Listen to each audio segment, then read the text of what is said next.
Calendar for the day. The first bill on the calendar for the day is House File 2369. The clerk will report the bill.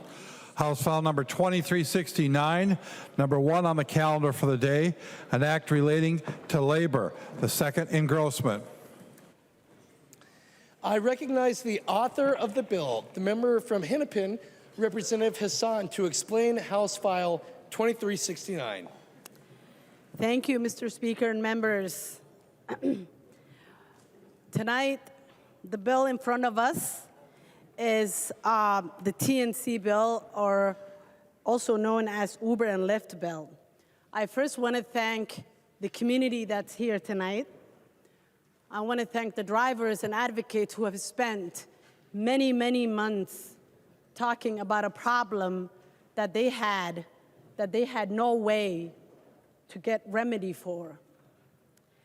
Someone told me when I first got elected, you're elected by the people and you're accountable to the people. So these community members came to us with a problem. About a year ago, I was invited to a community meeting organized by the drivers. Chair Noor and I and Senator Fattah attended that community meeting. It was attended by hundreds of drivers. And they talked about horror stories about how unsafe it is to drive Uber and Lyft. They talked about how little they got paid. Just think about this. I want to paint a picture. Somebody buys a car, pays for the car, puts gas in it, pays for insurance, pays for wear and tear, spends all their hours driving that car. How much does that person deserve to get paid? Somebody with a sound mind will tell you, with a reason, will tell you, 90%, 80% of the pay should go to that person. Well, come to find out that some of the stories the drivers shared with us, that sometimes they get paid 50% of the pay. They have their backs to a stranger driving a car. They have no control of what can happen. You could get hit, you could get spit on, you could get shot, your car may be carjacked. Anything could happen to you. You have no control over it. This is a unique bill because it's not pushed by an interest group or a fancy lawyer or a lobbyist. Nothing against lawyers. I know this chamber is full of lawyers. But it's a bill that is put together by a group of concerned citizens. Unless you are a Native American in this country, somewhere along the way, somebody in your background came here as an immigrant. The people that you see in the balcony today, many of them are immigrants. Many of them got here because they were chasing the safe haven that's called the American dream. My family came here in the early 90s, and we were running away from war. We were running away from, being killed, being raped, or dying because of famine. I appreciate this country because it gave my family a second chance to start over, a second chance to go to school, a second chance to get a job, a second chance to even dream big enough that I'm standing as a state rep in these chambers tonight. Many people don't get that second chance. When there is a chaos in a country, many people get killed, women get raped. Many people die crossing our borders to get here. But these people made it. They made it here. They're Minnesotans just like all of us. All they're trying to do is to work in an environment that's safe, that they're able to take care of their families. I think when we think about Uber and Lyft, people think about just a part-time job or something that, college student who is just for summer, who's here home for the summer is doing. No, many of these members that are sitting there, this is their full-time job. This is how they take care of their families. This bill that's in front of us tonight tries to level the playing field with drivers and the TNC companies like Uber and Lyft. It tries to give a voice to people who are voiceless in this space. As we know, technology is way advanced than the law. We're constantly playing catch up with technology because somebody somewhere is coming up with a new technology every day, which is amazing. It's wonderful. Somebody came up with the Uber and Lyft app. That was really innovative, creative business model, which is what America is all about. But for that somebody to get paid and become a billionaire, or that entity to become a billionaire in the backs of these poor people who are working hours and hours, is unfair, unjust, and un-American. That's why we're here tonight. I have so many different articles that talk about what's happening, because I know that somebody's gonna say that we have no business being in this space talking about a private company and what they do with the people that do the work, and people have the choice to do whatever they want. If you choose to drive Uber, then that's your problem, not state problem. Well, guess what? I was elected by the people, and I am accountable to the people. This article, The Insider, it's a very recent article, says Uber and Lyft have long said that they pay drivers fairly, but they haven't shared the data so they can prove it.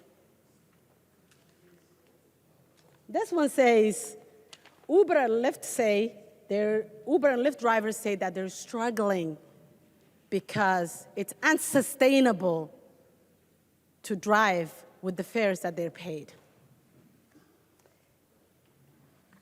This one says, Uber and Lyft claim record profit shares while the drivers got paid nothing.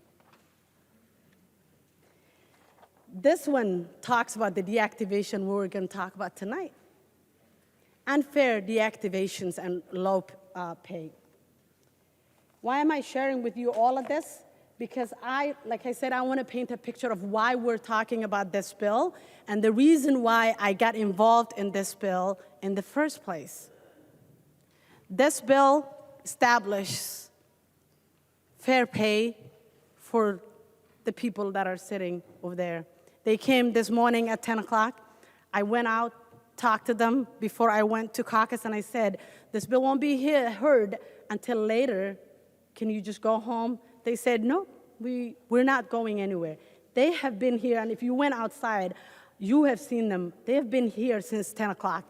And every single hearing that we have had, they showed up. They showed up 8:30 a.m.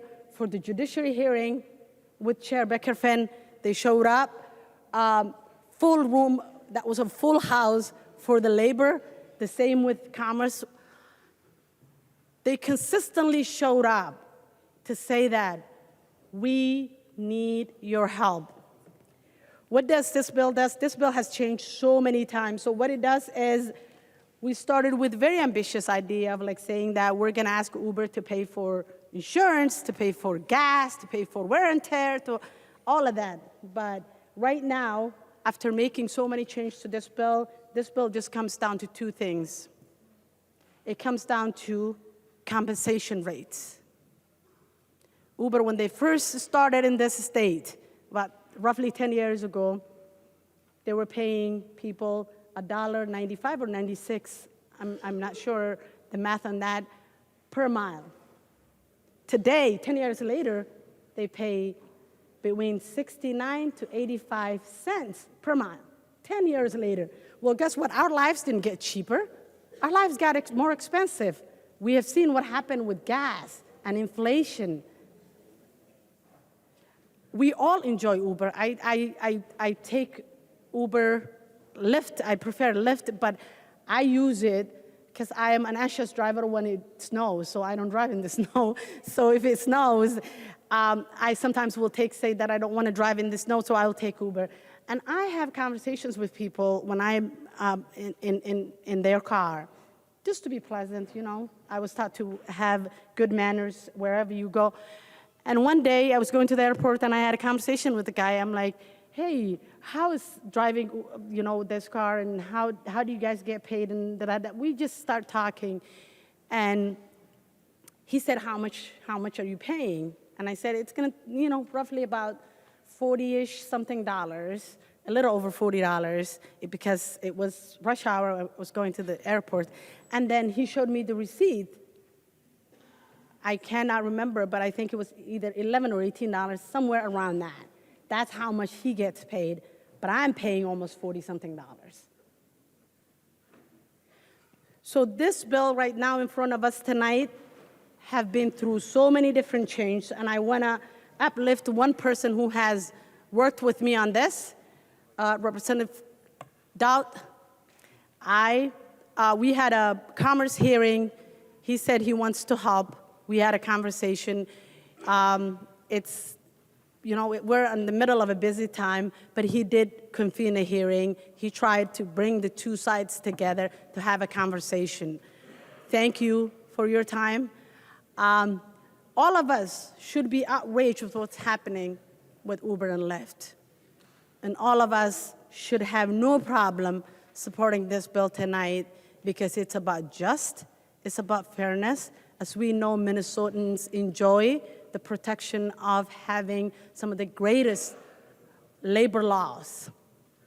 I remember when I first got elected in 2019, we passed one of the toughest and best wage theft laws. I was very proud to press that button. But guess what? 3 years later, when I heard what's happening with Uber and Lyft, my heart sank, because I thought by passing that green button, we were protecting all workers. Because everybody deserves to be protected.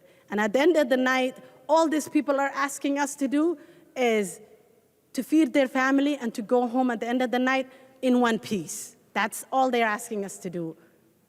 I look forward to the conversation, but I beg you and plead with you, let's have respectful conversation, because we have community members here tonight that have been working on this for the last year. Thank you. There is an amendment at the desk. Representative Garofalo is authoring the DE13. The clerk will report the amendment. Garofalo moves to amend House File Number 2369. The second engrossment. The amendment is coded DE13. I recognize the author of the amendment, the member from Dakota, Representative Garofalo, to explain the DE13 amendment. Thank you, Mr. Speaker. First, I would request a roll call on the amendment. Representative Garofalo requests a roll call vote. Seeing 15 hands, there will be a roll call vote. Representative Garofalo. Mr. Speaker and members, what we're hearing today is from the other side of the aisle is we have a bill that the intent of this bill is to put more money into the pockets of the drivers. Those who have stayed here, and first of all, to the citizens who stayed here all day today, thank you for sticking around. I wish we would have got to this bill earlier today, but thanks for sticking around and being here. There's nothing wrong with a good-spirited debate on issues. Thanks for sticking through the process. But what members need to understand, at the very same time the DFL majority is talking about putting money into the pockets of these drivers, the DFL is advancing bills to take money out of their pockets. Just today, we saw the DFL is advocating for raising the gas tax in the state of Minnesota. Now, does Uber pay that gas tax? No. These drivers are paying it. You're taking money out of their pockets. Earlier this session, we saw the DFL enact sales tax increases in the metro area. Does Uber pay for the sales tax? No. These drivers are paying the sales tax. So if you're going to be here to advocate for these young men and women who are working hard in our communities, and if you're going to be putting money into their pockets, if that's your stated goal, you might want to stop taking money out of their purses and wallets, because that's what you've been doing all session. Now, the bill we have before us today, we know what effect this is going to have. We know what the effect of this bill is going to be. It's not going to raise wages. It's not going to raise compensation or give more flexibility. It's going to put people out of work. And the reason why we know that is because we've seen from Uber, we've seen a memo that has gone out publicly, that if we enact Representative Hassan's bill, who I like, by the way, she's a good member. Just wrong on this bill, but a good member, Representative Hassan. That Uber says this will greatly limit our ability to remove dangerous drivers from the platform, including drivers accused of sexual assault, sexual harassment, impaired driving, and discrimination. This will double the cost of a ride for Uber, making rides cost more than any other place in the United States of America. And quoting, if this bill were to pass, we would unfortunately have no choice but to greatly reduce service throughout the state and possibly shut down operations entirely.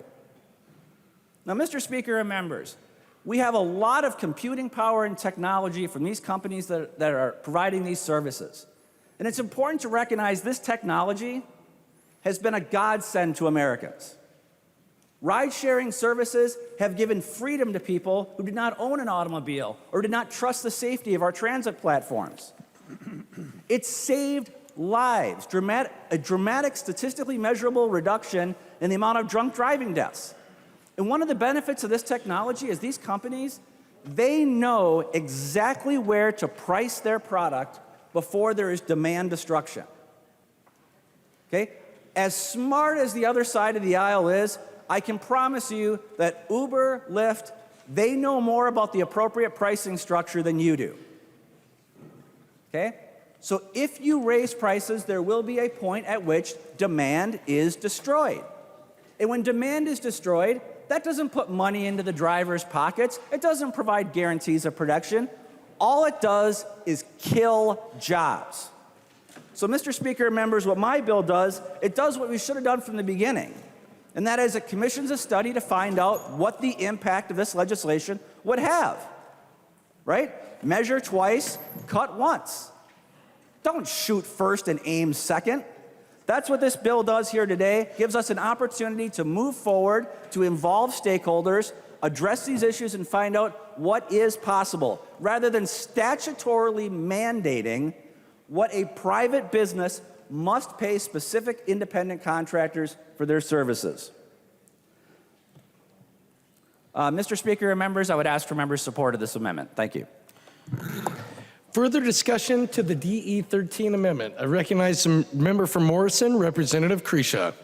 Thank you, Mr. Speaker. Members, thank you, Representative Garofalo, for this amendment. I support the amendment. Members, as we get ready for a long debate, and thank you to everyone that's here, let's ask ourselves a couple of questions. As I've researched this and looked at many, many other relationships with independent contractors and companies, the question is Uber a transportation company or is it a software company? It's not a transportation company. It's a software company with a network of independent transportation companies. Uber is not in the business of delivering transportation. They're in the business of offering a software that independent entities can use for their own personal services. So take this away from this for a second and think of all of the other software companies out there. This isn't just about the Uber and Lyft bill. This is about any enterprising young person or old person or someone who comes with a software to allow other independent entities to promote their services. The beautiful thing about what happens with the ride-sharing software is that it empowers networks of transportation providers who couldn't write that software on their own. Members, take this into the realm of the creative class of software designers, website designers, and so forth. As a website designer, you wouldn't write your own website platform. You would contract or you would pay for the services of a software platform to use those website platforms, very similar to WordPress, where you might buy some of the apps and so forth, but you are the independent contractor. You are not the one writing the software. This bill and our premise going into it has this wrong. Uber is not a transportation company.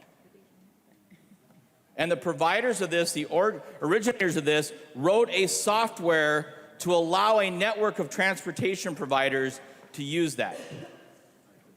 Members, this is a dangerous path when we start to play with this. This doesn't just stifle ride sharing all throughout Minnesota. This will have huge ramifications for anybody that wishes to design platforms for independent contractors. In the work that I do, when I travel community to community and I give talks about how you try to get economic development in your communities, one of the things that I remind them is the best thing that you can do is attract the next 25-year-old Harvard dropout who designs a platform software. Because they bring jobs, they bring ideas and innovations. Members, we don't want to be that state that takes the next innovation and closes the door on it. So with that, I support the Garofalo amendment, and I hope you'll vote green on it. Further discussion to the DE13 amendment. I recognize the member from Isanti, Representative Dowd. Thank you, Mr. Speaker and members. Thank you, Representative Hassan, for your comments. Just a question for the bill author, if she would yield for a question. Representative Hassan will yield to a question. Representative Dowd. Thank you, Mr. Speaker. And just so we know what direction we're moving here, you've got a DE amendment that changes the language in the underlying bill. It was based on a conversation we had yesterday. It's my understanding that you're planning to offer that DE amendment. Typically in the chamber, that amendment comes up first, the office amendment, and then just so we know what we're talking about, is it your intent to adopt that DE amendment tonight? Because that DE amendment is quite a bit different from the bill that is before the body right now. And as we work through this amendment and others, it's nice to know what we're going to be working on. I will remind members that Mason's 101 debate must be confined to the question before the body. The question before us is the DE13 amendment. I recognize the member from Hennepin, Representative Hassan. Thank you, Mr. Speaker. The plan is, yes, we will accept that DE amendment. There is a reason why it's here with us tonight. Representative Dowd. Thank you, Mr. Speaker, and thank you, Representative. I just felt like it was appropriate to set the table with that, because as we work through this, that DE amendment is completely different than the underlying bill. So just so we know what we're working off of. I don't think that's a violation of any Mason's question to try to set the table with that with the author, and I appreciate the author explaining that for the body. Also want to express my appreciation for, I expressed in committee that I was, I think it came about because I said in committee that normally when a bill like this comes forward, where you have differing parties, in my time here, when I've seen this sort of thing be successful, it happens when those parties come together around a table and with a little help and nudging from those of us in the legislature, they come to agreement on these provisions together, and then we pass a bill that reflects those agreements. That's not always the case that it works, but I would say 90+% of the time, that's what makes these things successful. So I also want to express my appreciation to the small business owners who have joined us, who are the drivers of Uber, and I have probably ridden with all of you over the years. I'm a very frequent customer of both Uber and Lyft when I'm in the Twin Cities here, and I appreciate the service that you provide, and I'm thankful for this platform that allows you to be a small business owner in our state here. So we certainly appreciate you and appreciate you being here today. I want to speak in favor of this amendment. I think we're nearing the end of session where we've got a lot of stuff left to do. We've got a lot of budget left to do. This obviously is an issue that is important to those that are impacted by it. Sometimes it takes a little more time, and it takes a little more study, and it takes a little more conversation to get folks together. So I want to speak in favor of this motion to study this a little bit further, and hopefully over the interim we can come up with a solution. And I think if I can be part of that, Representative Hassan, I certainly want to be and am willing to be if you think I can be helpful. I really only offered because somebody with my skill set needs to keep busy around here, otherwise I get myself in trouble. And I think it's beneficial to you and to me for you to keep me busy around here. So very happy to use my talents if I can to help bring folks together and find an amicable solution to the issues that are outstanding on the bill. So I would encourage members to support this amendment. Further discussion to the DE13 amendment. I recognize the member from Itasca, Representative Igo. Thank you, Mr. Speaker. I want to stand in support of this amendment here today and what it would bring to this conversation. Before I get into my remarks, I was wondering if the bill author will yield to a question. Representative Hassan will yield to a question. Representative Igo. Thank you, Mr. Speaker. So we've been talking a lot about just the major ride-sharing platforms, Uber and Lyft. But my question, Representative Hassan, is how would this affect things like DoorDash, Postmates, Uber Eats? I recognize the member from Hennepin, Representative Hassan. Thank you, Mr. Chair. Mr. Speaker, tonight we have Uber and Lyft in front of us, and we're not talking about DoorDash, or this has nothing to do with DoorDash or Uber Eats or any of that. Thank you. Representative Igo. Thank you, Mr. Speaker. Upon reviewing the bill and looking at these types of fees, it looks like they would be applying to those types of services. So the concern I have, and I think this is what happens when we have rushed legislation, we're not taking the time to look at it, we're going to have consequences that we're not going to see happen. So, I mean, I just did simple math. If we apply what's in this bill in front of us today to your average, DoorDash or Uber Eats order, we're going to see the price double. And I know a lot of people, when they're looking at ordering food to their home, they already look at that as a luxury. So if you add the taxes that Representative Garofalo is going about, of a gas tax, a sales tax, increasing tab fees, a delivery tax, we're going to increase that price where people aren't going to do it. And then you know where my biggest concern is? The people sitting in this chamber right now watching us aren't going to get those orders. They're going to lose business. I see what the bill is trying to do here today, but that's why Representative Garofalo gave us an opportunity to think twice, act once. Because otherwise, I'm really scared we're going to put people out of work. And with the policies being enacted in this chamber right now, we can't put any more people out of work. Vote green. Further discussion to the DE13 amendment. I recognize the member from Carver, Representative Nash. Thank you, Mr. Speaker. Well, members, I wholeheartedly support Representative Garofalo's amendment. First, let me also say thank you so much. When I travel, and I do travel for a living, probably not as much as one of our members in the chamber, but I do travel a lot as I fly from state to state giving presentations on cybersecurity. And when I go, I don't ever have the delusions that there will be a taxi there. I always take Uber or Lyft because your cars are always clean, you're an amazing service, and I like talking with you as we go to my destination because I like hearing the stories of how this platform has enabled you to become a business owner, that you can dictate how many hours you want to work or when you don't want to work. And I think that that's fantastic. And I love the service because it is very fast. As a dad of kids who are of drinking age, I love knowing that that is an availability because there have been times where I'm Uber dad. I have to drive and pick up a kid or a handful of kids who are in need of a ride. I love that they can use their phone and usually within a matter of minutes, you all are there.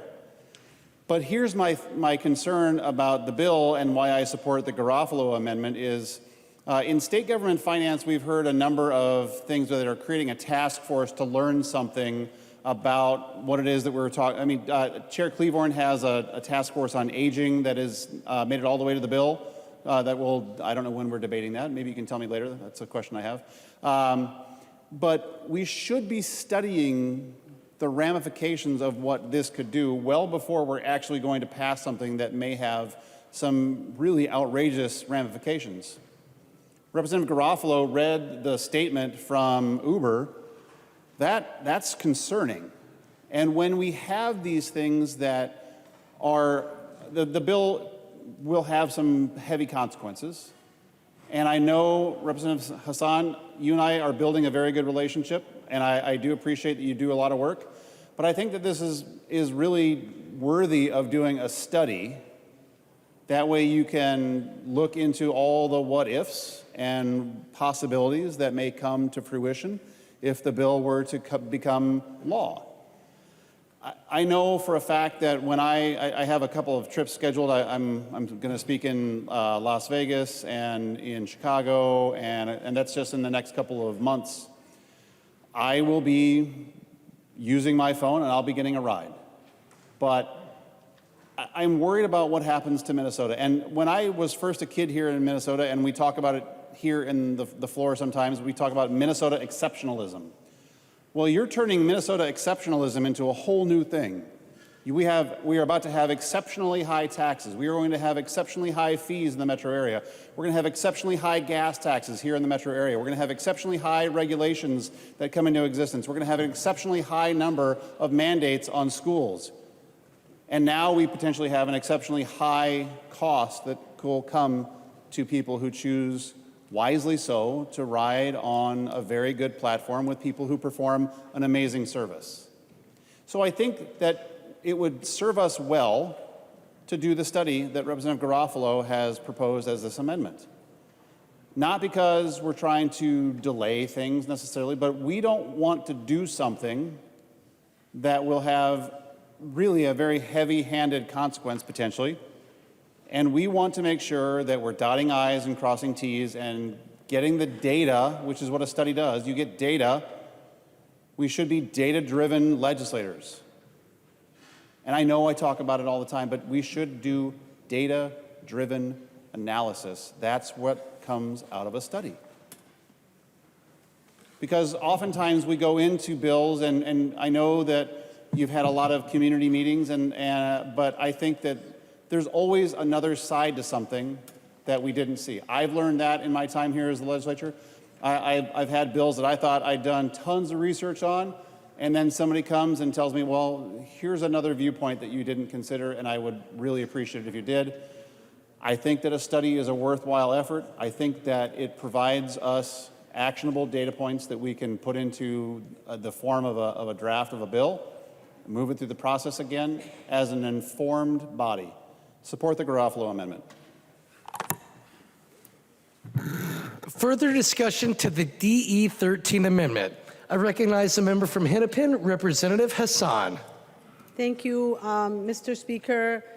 What we have in front of us in this DE13 is studying a problem that already we know what the problem is, and we are offering the solution.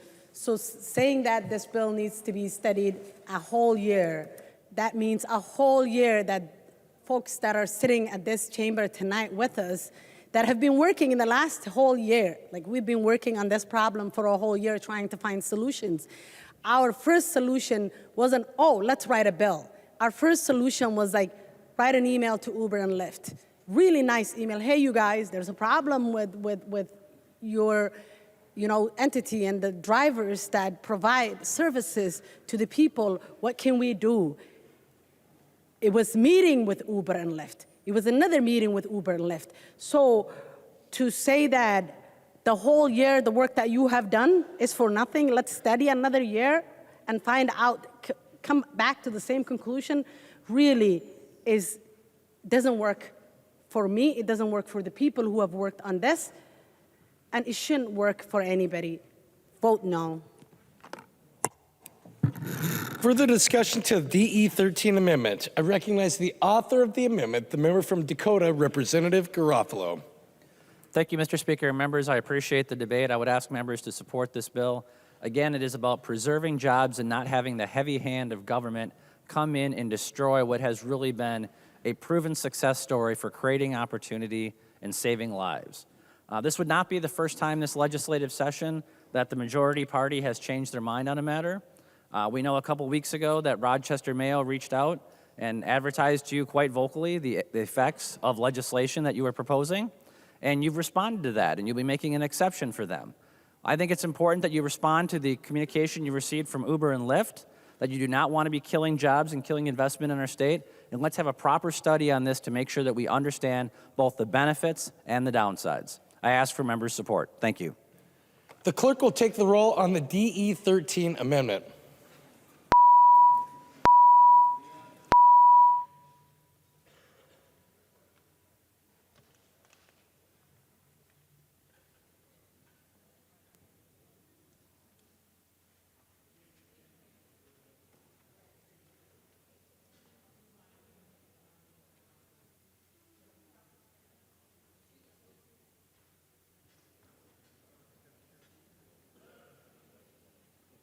The clerk will close the roll.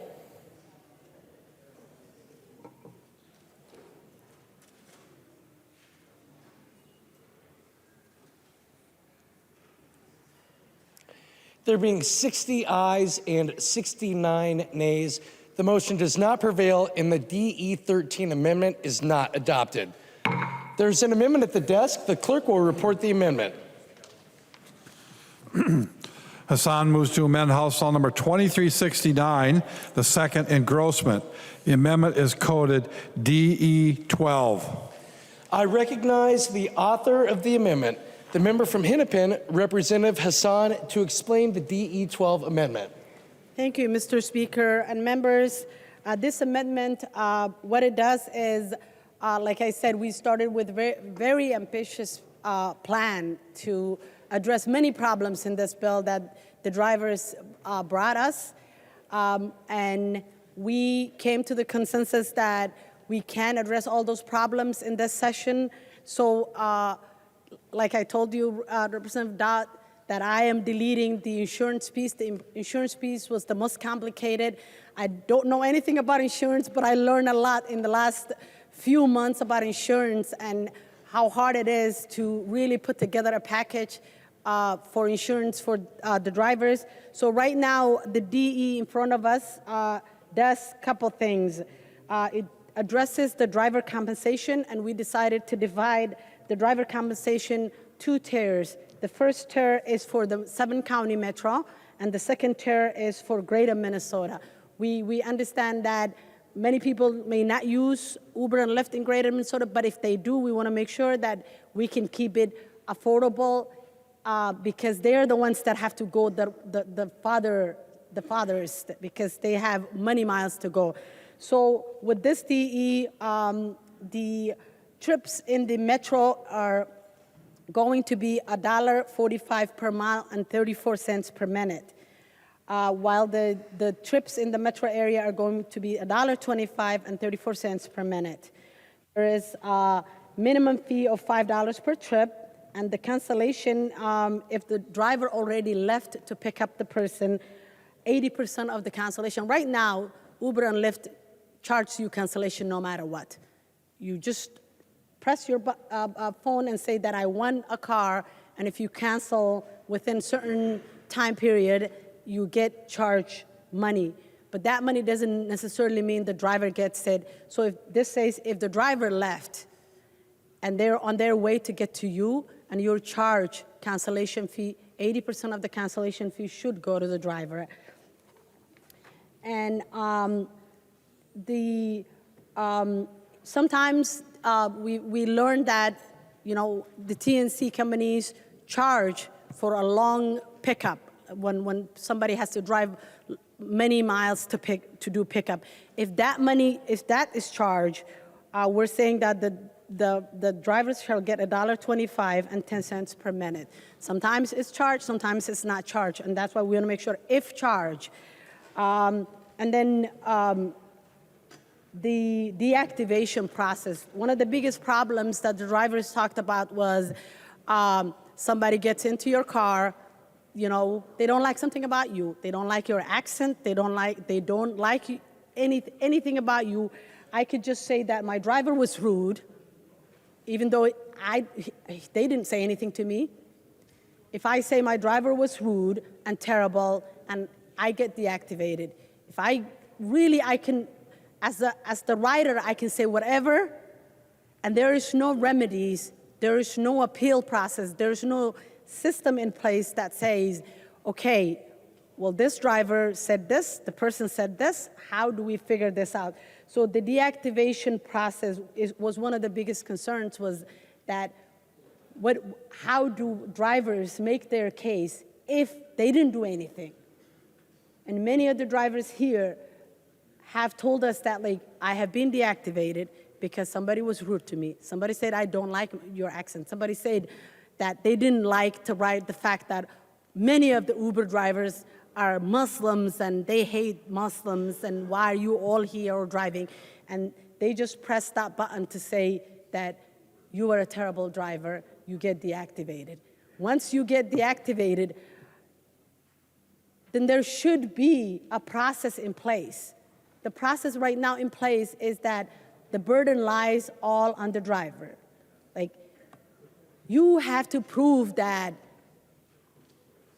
whatever it is that you did or didn't do, there are no cameras in the car. There is no way to say that this person did this person, it's, he said, she said, but the passenger doesn't have to do anything. So your whole fate, when you purchase a car, and this is your livelihood, your whole fate lies on the hands of a stranger who's in your car, and they can say whatever they want. So this talks about that there has to be, unless there's extreme circumstances, and if there is, I'm sure the TNCs have some rules of agreement.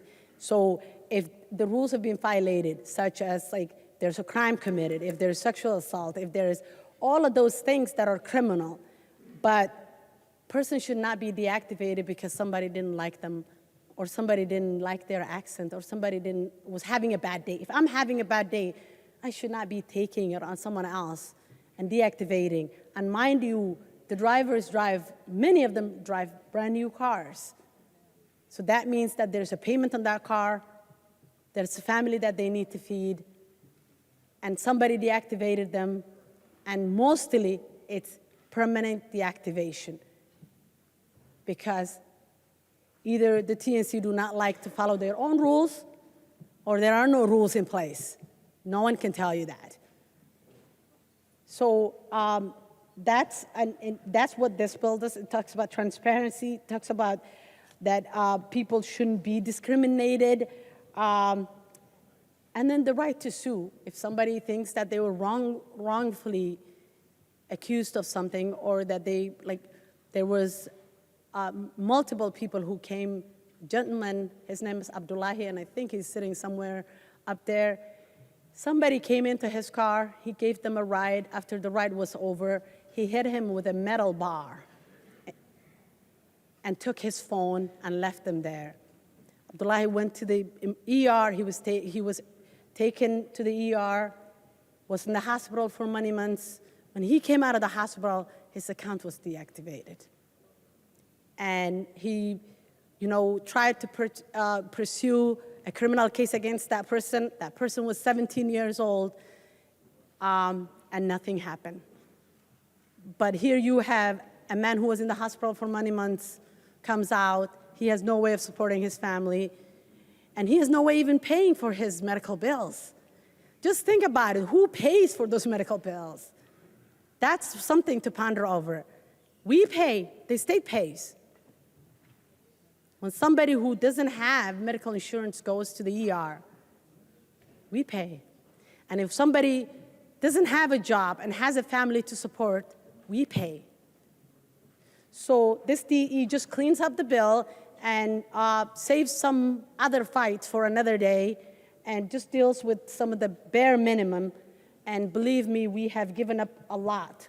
I mean the drivers, we have given up a lot to just say that we're going to do the bare minimum, which is the rates, fixing the rates, and the deactivation system. Still, the deactivation lies with the TNC, but we're saying, like, you should follow your own rules. And if you don't, here are some suggestions of how to follow your rules. Please vote green. Thank you. There is an amendment to the amendment. Representative Perryman offers the A14 amendment. The clerk will report the amendment. Perryman moves to amend House Law number 2369, the delete everything amendment. The amendment is coded A14.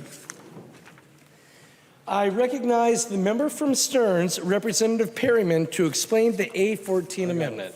Thank you, Mr. Speaker. Members, tonight I would like to move the A4 amendment, which adds transportation network company drivers to increased penalties for assault of a transit operator. As Representative Hassan said over there, this is a lot about safety for the drivers. And that's what my amendment will really focus on. And before I go on, I would like to thank Representative Hassan and Representative Hassan for talking with me yesterday and talking through my amendment and make sure I was on the right track of what I really wanted to do for the Uber and Lyft drivers.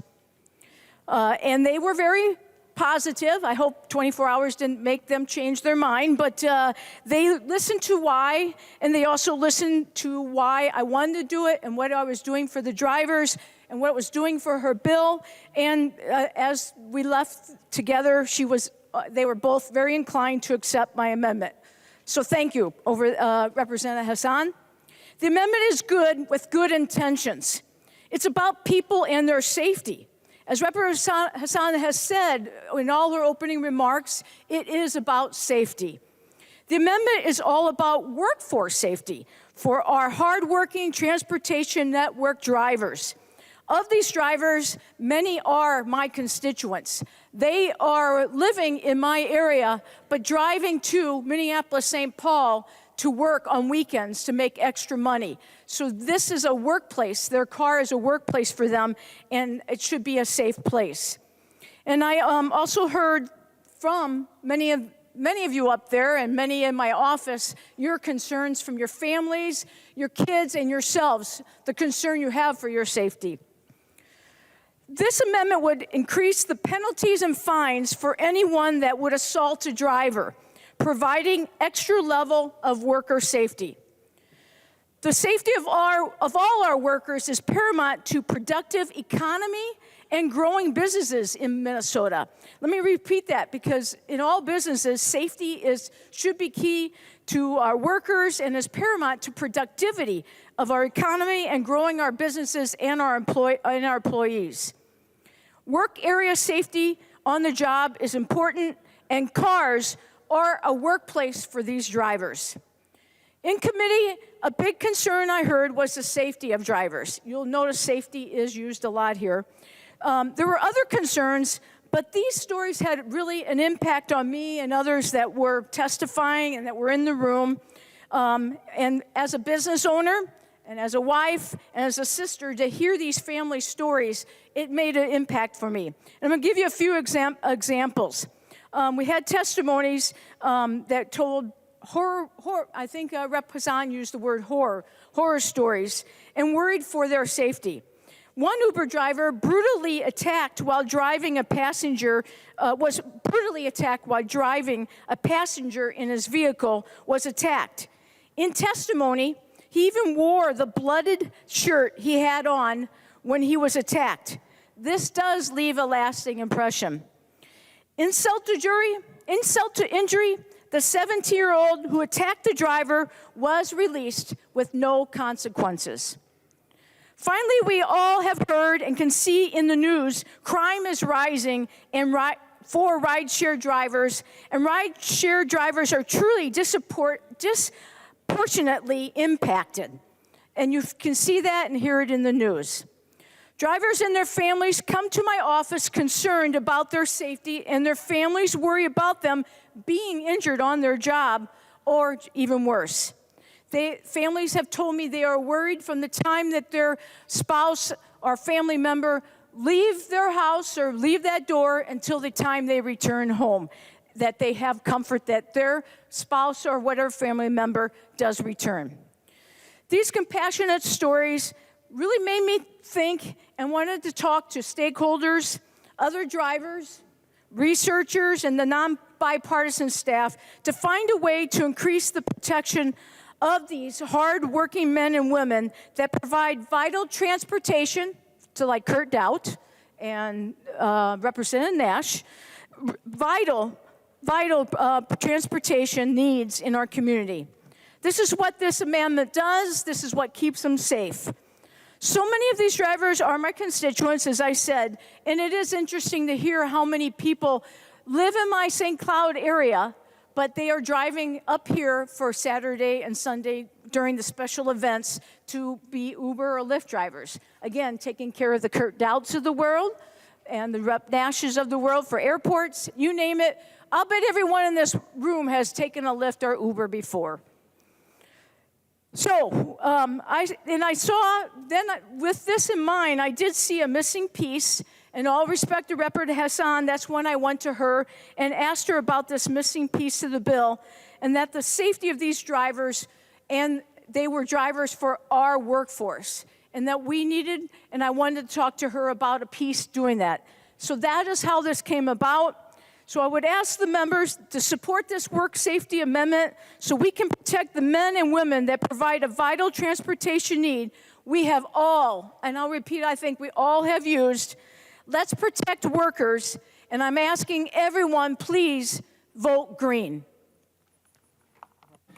Further discussion to the A14 amendment to the amendment. I recognize the member from Hennepin, Representative Hassan. Thank you, Mr. Speaker, and thank you, Rep. Perryman, for this amendment. Yes, we are talking about safety of the drivers, and I do care about the safety of the drivers, and I will say vote green on this amendment. Thank you. Further discussion to the A14 amendment to the amendment. I recognize the member from Hennepin, Representative Myers. Thank you, Mr. Speaker. Thank you, Representative Perryman. You know, we heard this bill in labor. I know Representative Hassan and I had talked about this, and actually Representative Hussein and I had talked about this a little bit more in depth. You know, the day before we heard this bill, you know, I had actually heard a story about public transportation drivers being assaulted, and also an Uber driver being assaulted. And I just want to applaud Representative Perryman for bringing this forward, because this is a really good amendment that, you know, I'm thankful that Representative Hassan is supporting. You know, it's something that we can do to really protect our workforce, protect our transportation. So I would, you know, tell everybody to vote green. Further discussion to the A14 amendment. I recognize the member from Stearns, the Minority Leader, Representative Damath. Thank you, Mr. Speaker, and I stand in support of the Perryman amendment. This is an important amendment, and I'm glad to hear that it sounds like we'll have bipartisan support on it. And I want to briefly just share a story why I believe this is so important to include our Uber and Lyft drivers in this amendment. When I was a little girl, my dad drove for MTC. He drove the bus, even before they had the articulated buses, and that was something that he moved forward. But I can remember being in elementary school, and I got home from school one day, and my dad had been taken to the hospital. So as my dad was driving, he always kept a small tool bag behind his seat. And he was a stickler for people that actually paid their fare. And it was a fare box where coin or tokens went in, and I'm probably aging myself because I know that has changed. But it was very important to him that people wouldn't take advantage of a system. So when someone was not going to pay the fare, he encouraged them to do that. That particular day, one rider thought that they shouldn't have to pay the fare. They became angry, reached in the tool bag, grabbed a hammer, and hit my dad over the head. He was taken to the hospital and received stitches. He ended up to be okay. He was all right, but I can remember as a little girl being so worried the next time he went to work what would actually happen. So knowing that this amendment would provide extra protection in the event something goes wrong for our Uber and Lyft drivers. I stand in full support of this. And then the second piece is the 17-year-old that you mentioned, Representative Hassan, should have been held accountable for his crime. But I stand in support, and I would ask everyone to vote yes on this amendment. I recognize the author of the amendment, the member from Stearns, Representative Perryman. Thank you, Mr. Speaker. Thank you, members. And all I can say, go green! All those in favor of adopting the A14 amendment to the amendment, please say aye. Those opposed, please say no. The motion prevails, and the A14 amendment to the DE12 amendment is adopted. There's an amendment to the amendment at the desk. The clerk will report the amendment. Weiner moves to amend the Hassan Amendment to House File Number 2369, the second engrossment as amended. The amendment is coded A32. I recognize the member from Todd, Representative Weiner, to explain the A32 amendment. Thank you, Mr. Speaker. I would request a roll call. Representative Weiner requests a roll call vote. Seeing 15 hands, there will be a roll call vote. Representative Weiner. Thank you, Mr. Speaker. I rise to offer the A32 amendment. I think this is a pretty common sense amendment. And what it does is offers permanent deactivation for committing kidnapping. Now, in the last couple days here on the floor, I've kind of railed a little bit about listening to both sides. And I have to admit that when it comes to Uber, my experience is non-existent. So when Rep. Perryman said that pretty much everybody in here has experienced Uber, I can say that maybe I'm the anomaly to that. Okay, there's a few others. Thank you. I don't feel so alone now. But I would also like to thank the drivers for being here. I understand what it's like to be a small business owner. I understand that the struggles, the challenges, and I want to thank you for being here, because when we talked about listening, this is part of my process to learn as well.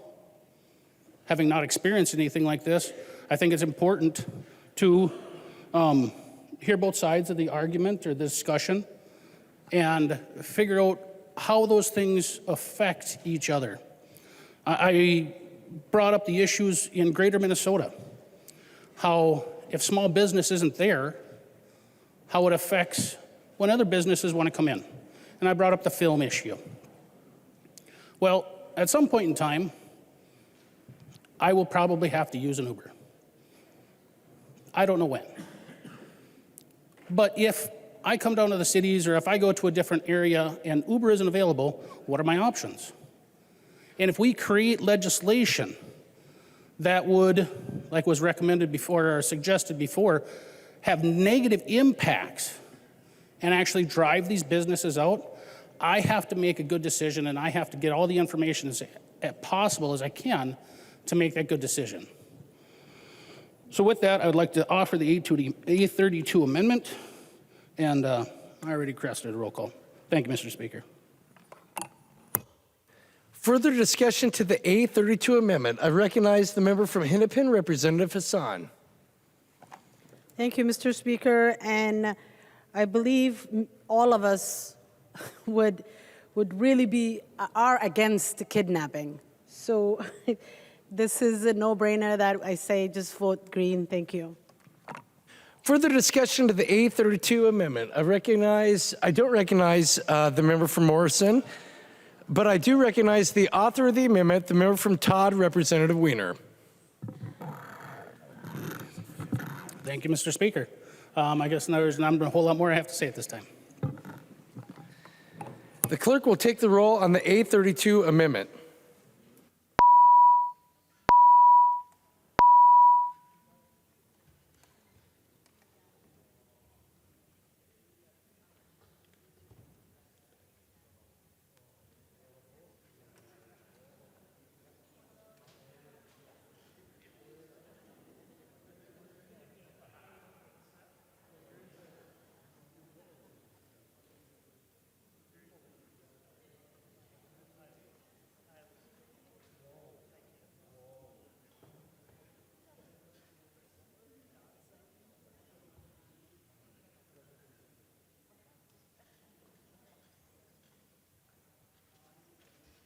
The clerk will close the roll.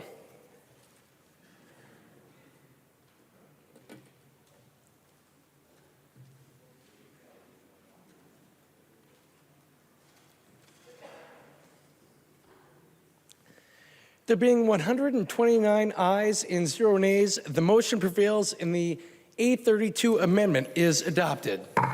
There's an amendment at the desk. The clerk will report the amendment.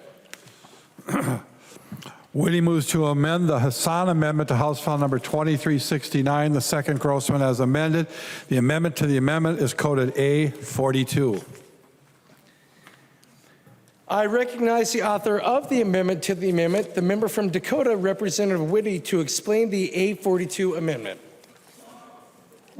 Thank you, Mr. Speaker. Members, I offer a friendly amendment. The amendment is A42. Drivers will be permanently deactivated for committing a DUI. There is a drafting error on the state statute. It should be 169A.20. But before we do that, can I request a roll call? Representative Whitty requests a roll call vote. Seeing 15 hands, there will be a roll call vote. Representative Whitty. I believe most of us in this chamber don't want a tragedy to take place. We have an obligation to protect the public. Tens and thousands of Minnesotans rely on rideshare as an affordable transportation option or valuable earning opportunity. Thank you to the drivers in the House tonight. We need to have high standards and hold those accountable who lower those standards. We want to be successful for the drivers. We want to protect the good independent drivers and owners. But we also all have loved ones using this service. My family and 3 daughters have used it. And as a father, I do worry them getting back and forth and rely on this safe transportation. The state, after a DWI, can begin the process of revoking your driver privileges, and they are privileges right away, long before conviction. I thank you, and please support this amendment for the safety of all our Minnesotans. Discussion to the A42 amendment. I recognize the member from Hennepin, Representative Hassan. Thank you, Mr. Speaker. And I don't think any of us want our loved ones of ours or ourselves in a car where somebody is impaired. So I'll say vote green. I recognize the author of the amendment, the member from Dakota, Representative Whitty. Thank you, Representative Hassan, and thank you, members. Please vote green. The clerk will take the roll on the A42 amendment.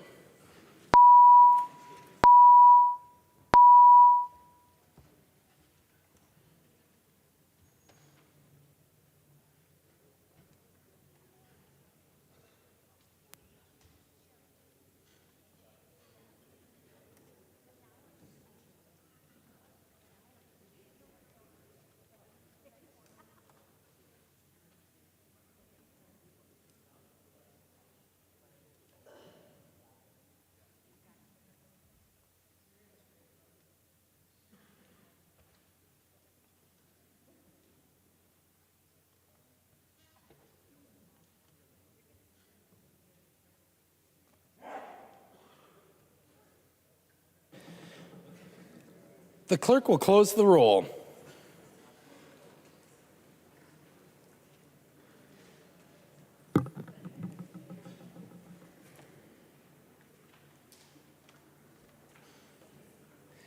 There being 125 ayes and 1 nay, the motion prevails and the A42 amendment to the amendment is adopted.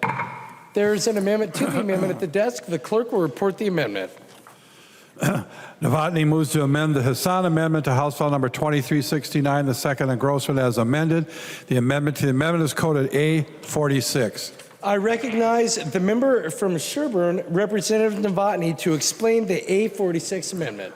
Thank you, Speaker Wolgamott, and thank you, Representative Hassan, for this bill. And this amendment is just to enact and make sure that we include the newly made crime of carjacking, and we included the language of not only convictions, but stays of adjudications given by the propensities of some county attorneys to go with downward departures or stays of adjudication. I understand that you consider this a friendly amendment and request a roll call. Representative Novotny requests a roll call vote. Seeing 15 hands, so there will be a roll call vote. Any further discussion of the A46 amendment? I recognize the member from Hennepin, Representative Hassan. Thank you, Mr. Speaker. And I just want to highlight and put this on the record that the drivers do go through background checks, and there are tight rules about crime, any kind of crime. But I will say this is a friendly amendment. Vote green. I recognize the author. Further discussion to the amendment. I recognize the member from Todd, Representative Weiner. Thank you, Mr. Speaker. Would Representative Dowd yield to a question, please? Representative Dowd, will you yield to a question? He will yield. Representative Weiner. Thank you, Mr. Speaker. As I stated before, my experience is rather limited in this field. Could you run through the process of using this service to someone who has never experienced this before? Representative Dowd? I recognize the member from Isanti, Representative Dowd. Thank you, Mr. Speaker, and thank you, Representative. I'm just reading the amendment as well because I don't want to get sideways of that. But just, yeah, in way of background, you know, the Uber and Lyft, it's an app on your phone. You, as a rider, you can pull up the app, you can put in where you want to go. It actually sees where you are currently. You select your destination. It's actually pretty intuitive, so it's like Google Maps or Apple Maps where it kind of fills in for you. Like, for instance, if I need to go to the airport, I just put MSP, and then they pop up Terminal 1, Terminal 2, you have a bunch of choices. So it's pretty intuitive that way. I can select that I need to go to the airport. The app will then, I'm trying to remember exactly how this looks when you do it. The app will then show you how much the estimated cost is. And this, I guess I'm talking about Uber right now. And it will show you the different cost for different types of vehicles. So you could do just a regular Uber, you can do there's one that's a little newer vehicle. There's the Uber Black. I should probably just do it on my phone right now so I could see it. And it's that quick, actually. And you can select which type of vehicle you want, and then you select that, and then you press a button to see what, tell it that's where you want to go. Then it asks you to confirm where you are on the map. So if you're inside your building, you might want to move it a little bit to the curb where you're going to meet them, or down to the corner or whatever. Sometimes if you're in a place like the airport, and you want to be picked up at the airport, it will give you some choices of where to be picked up because there's specific pickup locations at the airport. So it might say, I think there's an A and a B pickup location at the main terminal. So you can pick one of those. And by way of common sense, on the upper level as the Uber drivers are coming, the B is the first one and A is the second one. So maybe somebody someday could fix that. It seems like the A should be the first one and the B should be the second one. But anyways, so you put in where you are and select accept, and then it kind of just gives you that little, like it's looking for a driver, and it shows you the map, and it starts to, and then it finds a driver. And the way I understand it works on the driver's side of the app is that the driver will see your trip pop up, and they can accept it or decline it. Of course, they're looking for rides, so I assume they would want to accept that. They accept it, and then it shows in your app that a driver has accepted, and it'll show you how many minutes away from that pickup location they are. And then you can see the type of vehicle, you can see the driver's name, a little picture of the driver, and you can see how many minutes, and you can see their license number, which is important. So that's kind of the verification. When they get there, they'll pull up, you see the vehicle, you check the license number. When you get in the vehicle, they will ask you your name. That's their verification. Are you Kurt? You say, yeah, I'm Kurt, and okay, and they may verify where you're going, they may not, and you just ride to your destination. When you get to your destination, you get out of the vehicle, and all of the charges happen in the app. So you have already put in your credit card and it will just charge your credit card after the fact for that trip. So it's like... Point of order, Mr. Speaker. Representative Tabke, please state your point of order.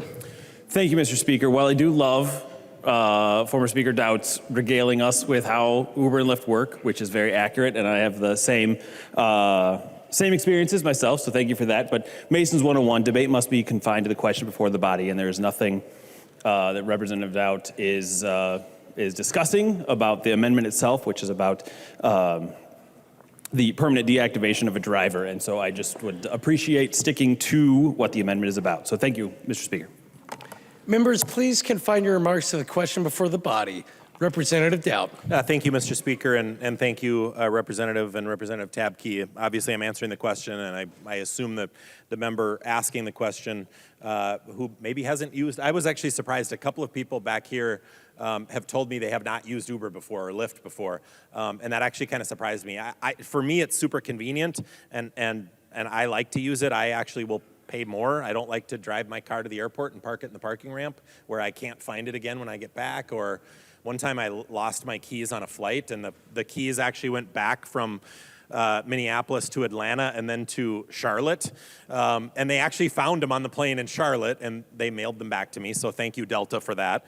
That was a few years ago. But I just was kind of surprised to hear some people have never ridden in an Uber or a Lyft before. So sometimes to know how you want to, vote on some of these amendments, it's important to at least have that background. I'm not trying to delay anything. I actually am very passionate about it. I love Lyft and Uber. I think it's one of those great kind of American things that I'm glad we have. And so, obviously this amendment helps to keep that safe, and I'll be supporting this, I hope. But I believe people need to know, and we shouldn't assume that every member of the legislature knows about this bill and the underlying bill, or knows about how the service works. So this is one of the things I'm actually happy to share with people, because I think it's a great thing, and I hope more people use Uber. And that's going to cause surge pricing, so you're all going to make more money if more people use it. So we should, encourage and support our small business owners who are here today in the gallery by actually promoting these services, because I think they're great. Further discussion to the A46 amendment. Representative Wiener, you have the floor. Thank you, Mr. Speaker. That helps me out a lot, because having no knowledge of something and then having to decide how this is going to go, or to vote on this bill, this amendment, how do we make an educated decision when we're voting on something if we don't have all the information? So excuse my lack of experience in this realm. I wouldn't look down on somebody if they came out to my area and I told them, just go ahead and take that tractor out. Just get in it. Go ahead. Push the buttons. You know what you're doing. So, this is important. We're making decisions that affect people across the state. And when I travel and I want to use this service that these people are offering, I want to make sure that it's safe and secure, as we all do. And I want to know how the system works, because I've never used it before. So thank you, Representative Dowd, for explaining that to me. And thank you, Representative Novotny, for bringing up the amendment. I think it's important. I like to understand these things. Oftentimes I sit back here and I listen intently. I don't say a whole lot most times. I listen quite a bit because I want to know. So thank you very much for bringing that up. Thank you, Mr. Speaker. I recognize the member from Stearns, Representative O'Driscoll. Well, thank you, Mr. Speaker and members. I think that was a very instructional and insightful, I'll call it a lesson, because we've had an education bill. We've talked about education here on the floor quite a bit this week from Representative Dowd. If you have never driven Uber or Lyft, when we represent all corners of the state of Minnesota, this service may not be available in your district. And when Representative Dowd was asked the question about could you explain how it works, I think it provided some comfort and some background to the members in here for the underlying amendment that we were looking at here today, the A46 amendment. And how does it do that? Because this particular amendment, it ties back into the question about the safety of the participants in an Uber ride, and on both sides of the equation, on both sides of the coin. So going through, excuse me, got something caught here in my throat. Just a minute.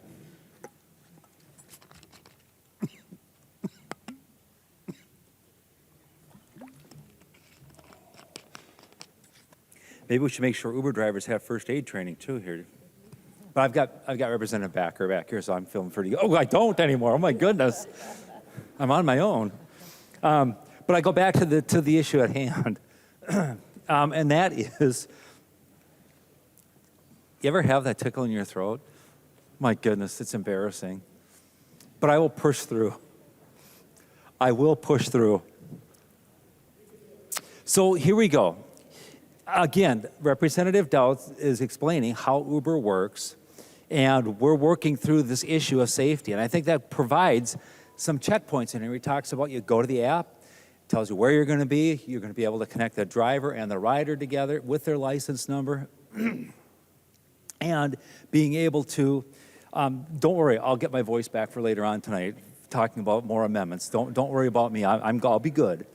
But again, the idea that it provides some background and some safety on here. And again, I encourage a yes vote on the A46 amendment. And I'm just really impressed how agreeable this body is tonight to try to help these small business owners tonight. And I look forward to the A12 amendment being adopted, and we might actually be able to help folks here tonight. And so with that, Mr. Speaker, I again encourage a yes vote on the A46 amendment to the A12 amendment. Thank you, Mr. Speaker. Further discussion to the A46 amendment. I recognize the member from Morrison, Representative Schultz. Thank you, Mr. Speaker, and members here tonight as we discuss and debate this bill. And I think about this particular amendment and really appreciate that this has been brought forward. And so thank you, Representative Novotny. And I am a user of both Uber and Lyft. And frankly, Representative Wiener, I actually have to tell a story. You're really not all that limited as to how far you can go with an Uber or Lyft. Especially in 2022, I had a couple car accidents, and you and I, we share a district boundary, and in that, and the amount of traveling I was doing around the state, it meant that I had to get a rental vehicle. And if you didn't know, because of supply chain concerns and because of rampant inflation and issues with workers going to work, we had some challenges in not having enough cars, which meant that in our rural communities that there weren't rental vehicles that were available. The only place that rental vehicles were available in the entire state of Minnesota wasn't St. Cloud, it wasn't Duluth, it wasn't Moorhead, it wasn't Mankato. The only place that rental vehicles were available were at the Minneapolis-St. Paul Airport.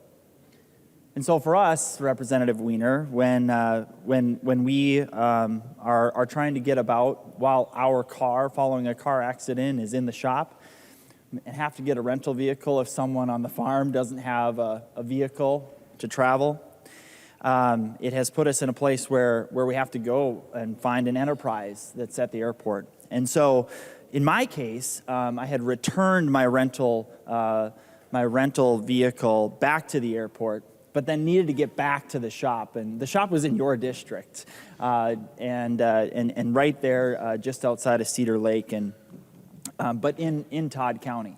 And fortunately, the great work of our Uber and Lyft drivers, they took me from the Minneapolis-St. Paul Airport all the way to Todd County. Quite expensive, quite expensive. You're right. But in a tight workforce shortage that we have right now in Minnesota, I didn't want to take my friends from their jobs that they're working. Remember, and Representative Wiener, you and I both know that in our community, the dignity of work is taught from a very young age. And that's picking rocks on our family farms and working at the local convenience store as early a time as state law will provide, if not scraping around the edges. And so I didn't want to encumber one of my friends who was on the job. And so on that day, and especially for us, because when it's a 2-hour plus drive to drive from central Minnesota to the Minneapolis-St. Paul airport, you know, it would have been a full round trip for my friend or my family member. It would have been essentially a day, an entire day's worth of wages that they would have lost. My decision when I needed to get from the Minneapolis-St. Paul airport back to central Minnesota, near Nancy's Bait and Tackle, by the way. You might know where they are. They're great people. When I had to do that, I decided that Uber and Lyft was the best route. And when I took that trip, and it was a safe trip, great driver, clean car. When I did that, it was, I believe, Representative Dowd, I believe it was about a $240 trip. About a $240 trip. Now, fortunately, you know, thanks to my car insurance, and having gone through that accident, that was all going to be covered. So fortunately, that all worked itself out. But I think that just accentuates the point that this is a key and a vital service that we have here in our state. And frankly, I think that the flexibility that we see in this technology and these app and these ride-sharing services is really important for the citizens of Minnesota. And you know, frankly, I want to make sure that they are here for years and years and decades and generations to come, so long as this is the best technology that's employing great people to keep our communities safe, which then kind of accentuates the point of this particular amendment. Representative Novotny, we know that across this state there have been many carjackings, and I hope that Minnesota isn't an outlier from other states around the country, but certainly we've seen a lot. I mean, we watch the news on a nightly basis, or some of us watch on Twitter and Crime Watch Minneapolis and stay up on the news, and so carjackings have become something that is really challenging for public safety across, especially the Twin Cities. For Representative Wiener and I in central Minnesota, fortunately, I don't remember the last time we had a carjacking, but again, that's happening down here. There's carjackings that are happening down here, and it's something that we need to address. It's something that I thought we could have addressed in a greater fashion during the public safety bill. But thankfully tonight we have this chance with this amendment from Representative Novotny to make sure that the drivers who drive for Uber and Lyft and work and do a great job at providing this service, that they don't have a history or a record of carjackings. And so, you know, I think this is helpful, members, because you know, this is getting to some of the biggest heart of what we want to do, and that's ensuring that we're setting a state policy and a state law, a state standard for safe workplaces and good people and keeping our community safe. You know, many of us ran on a platform of public safety in our own campaigns, and certainly that was, for me, I would say that was a top tier, top 2-3 issue in the election cycle. And the only other thing that I would think maybe even topped that, at least in my district, would have been affordability. So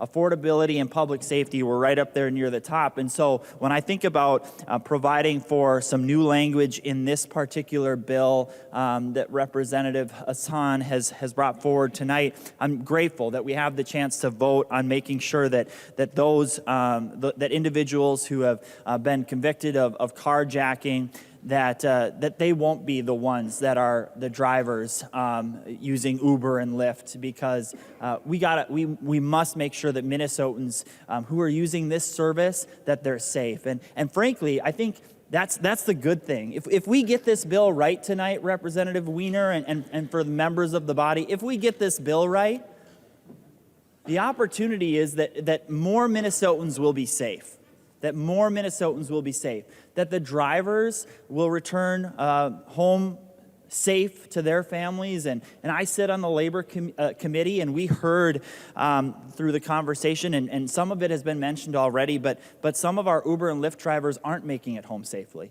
And with this amendment and others that we'll hear tonight, if we can get them adopted, we can make this bill better. And so, as it relates to carjacking, this is an amendment that we should support to make sure those drivers are safe, that we're helping people get home to their families or to their next destination, maybe the airport, safely. So I'll be supporting this amendment. I hope that we have a fully green board on this tonight, because if there's anything, I think that with a good bill tonight, members, with a good bill that protects the people of Minnesota, strong public safety, I actually think that more people will use Uber and Lyft as compared to Metro Transit. And we've seen massive concerns along the light rail lines throughout this city and the Twin Cities. If you haven't heard, there's been a lot of crime on that as nearby as this intersection with Rice Street and University, where the light rail line is. There's been some concerning incidents that have happened there, but thankfully, this bill will help make sure that our Uber and our Lyft rides are safer. And so I will be supporting this amendment to this amendment tonight. Further discussion to the A46 amendment. I recognize the member from Isanti, Representative Johnson. Mr. Speaker, members, Representative Novotny, thank you for this amendment. I want the members to take a close look at it. We have carjackings, which are actually armed robberies or robberies, happening all over the metro area. It's a serious issue. But it's not just happening down here. It's happening in St. Cloud. It's happening in Duluth. It's happening in Rochester, where we also have Uber drivers. The idea of this amendment is that if a person is convicted of carjacking under the new statute, that they are permanently deactivated as an Uber driver. Yes, Uber has good background checks when you first start, but that doesn't mean they continue to check on their drivers and the criminal history reports. What this does is an opportunity for, if they find out that they can terminate and deactivate their ability to be a driver for the safety of the others, the safety of the people using the service. I've used it numerous times. It works great. And I also know that those drivers, they're being checked on.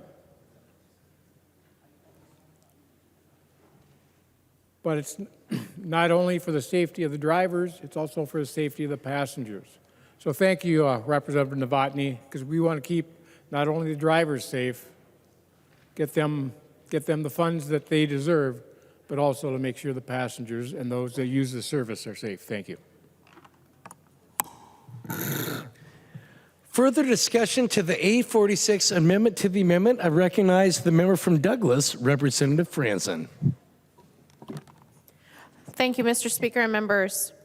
So I find this very interesting. So anyway, I decided that I would use the Google and see about what's happening in Minnesota when it comes to carjackings and Ubers and Lyfts, whatever. Personally, I'm a Lyft user myself because when I use Lyft, I also get a mile per dollar I spend for Delta Airlines Sky Miles. So that's why I personally use Lyft. I used to be kind of cheap. Just to tell you, I'd go Uber, Lyft, see which one is cheaper, and then go with that one. But now I would just rather earn the Skyline miles. So I'm also a Lyft, was it Pink? Lyft Pink? Because then I pay a fee, but then I also save money when I book, and I can get a car faster. So I pay for that service when I'm down here or traveling across the state. or I'm sorry, across the nation if I ever go to another state, which is very rare these days because airfare is very expensive, people. Okay, so anyway, I did a little Google and thought I'll just Google Uber carjacking Minnesota just to see if this is an issue, because I know sometimes we make things up in this body because we're just trying to get a vote, okay? Well, I shouldn't say we make things up. We might stretch the truth a little bit. We don't ever make things up, right? We might stretch the truth a little bit. So lo and behold, imagine what I found. From the United States Attorney's Office, District of Minnesota, from the Department of Justice, a press release dated Thursday, October 27th, 2022. Minneapolis man pleads guilty to violent carjacking conspiracy targeting Uber and Lyft drivers, assaulting a federal officers. And so, according to court documents, between September and October 2021, this guy, he was 20 years old, and his co-conspirators, so there was more than just this guy here, engaged in a series of violent carjackings and armed robberies targeting Uber and Lyft drivers. As part of the scheme, members of the conspiracy lured victim drivers to particular locations under the guise of picking up or dropping off passengers. When the victim drivers arrived, members of the conspiracy brandished firearms and demanded the cell phones and wallets of the victim drivers. Can you even imagine? The Lyft or Uber person is going about their business. They get a little ping on their phone or pops up that Joe Schmo. No offense to my colleague in the back there. His name is Joe. But Joe Schmo wants to be picked up. So Uber Lyft driver goes, picks up Joe Schmo, and it's a scheme. It's a scam to assault the driver. I can't even imagine. So anyway, when the victim, blah, blah, blah, members of the conspiracy forced the victim drivers at gunpoint to unlock their cell phones and provide passcodes. The conspiracy members then transferred money via Cash App or other applications from the accounts of the victim drivers to the members of the conspiracy. So anyway, I'm just standing up to say, you know what, this is a real thing, members. Carjacking is a real thing. So please vote in favor of the A46 amendment. Thank you. Further discussion to the A46 amendment. I recognize the author of the amendment, the member from Sherburne, Representative Novotny. Thank you, Speaker Wogamud. So anyway, we had a recently enacted law that just came in through the omnibus bill with carjacking, and I just want people to recognize that this is a new statute and that is checked on when they're doing the background checks. Members, please vote green. The clerk will take the roll on the A46 amendment.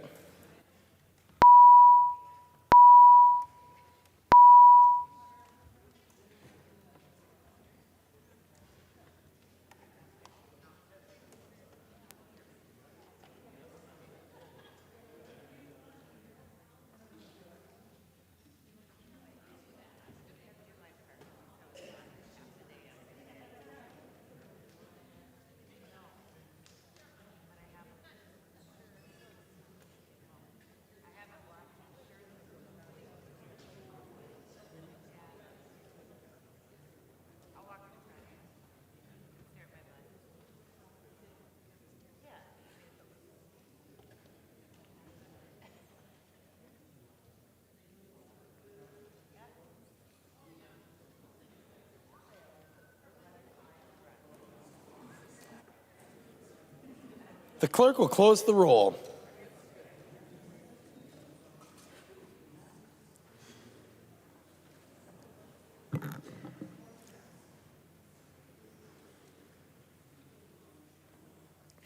There being 127 ayes and 2 nays, the motion prevails and the A46 amendment is adopted.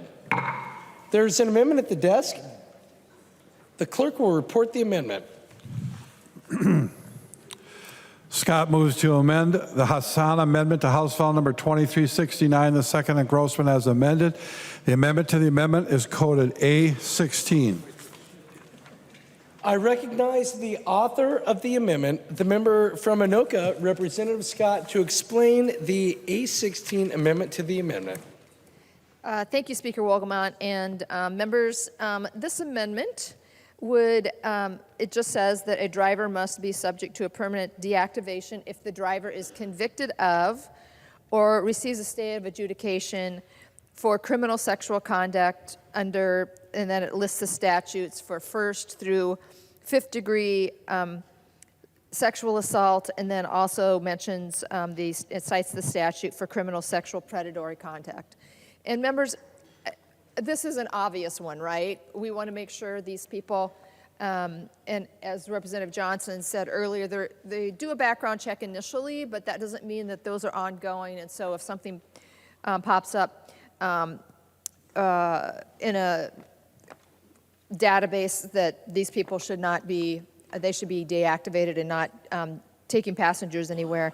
And we received a packet earlier, and this packet of letters is signed by Minority Lead Damath. And one of the things it mentions is that a lot of different people, nonprofits and such, use Uber that we may not think of. We think of taking it to the airport, or we think of getting us from one place to the other when our cars broke down, or those circumstances. But one of the things that, one of the entities that signed this letter is RISE.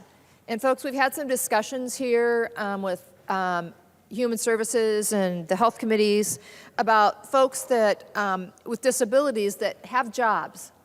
And most of those folks don't have driver's licenses, and so the ride sharing that used to happen with what's the metro mobility and different entities like that are short on staff, short on drivers. And so I didn't know this, but Uber, a lot of these folks will get to their places of employment using Uber or Lyft. So the folks in the balcony are getting them from their homes to the places where they work and are employable. And so also folks that signed this letter, Montessori American Indian Child Care Center, Minneapolis Regional Chamber even signed this, and talks about people that don't have vehicles needing to get to, using Uber and Lyft to get to work. So members, I encourage a green vote and would ask for a roll call. Representative Scott requests a roll call vote. Seeing 15 hands, there will be a roll call vote. Further discussion on the A16 amendment? I recognize the member from Hennepin, Representative Hassan. Thank you, Mr. Speaker. And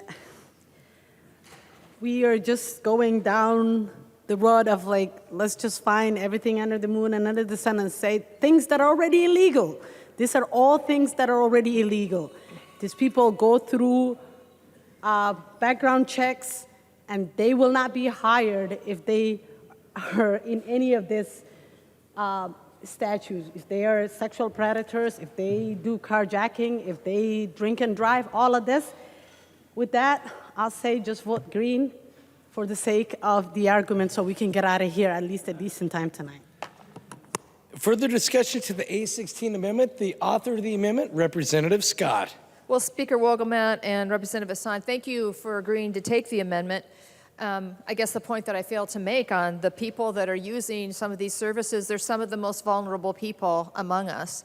And as was stated, background checks are done initially, but they're not done routinely after that. At least that's not what I've been told.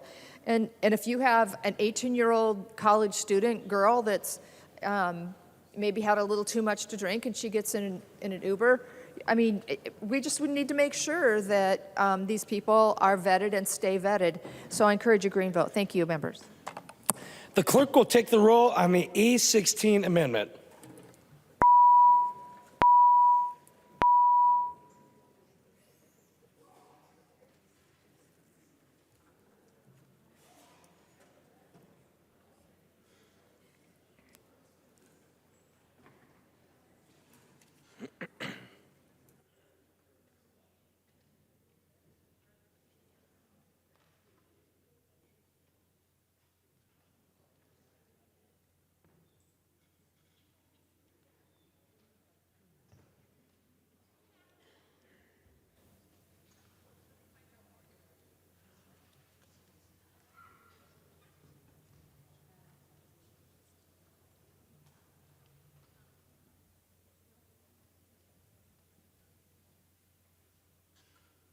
The clerk will close the roll.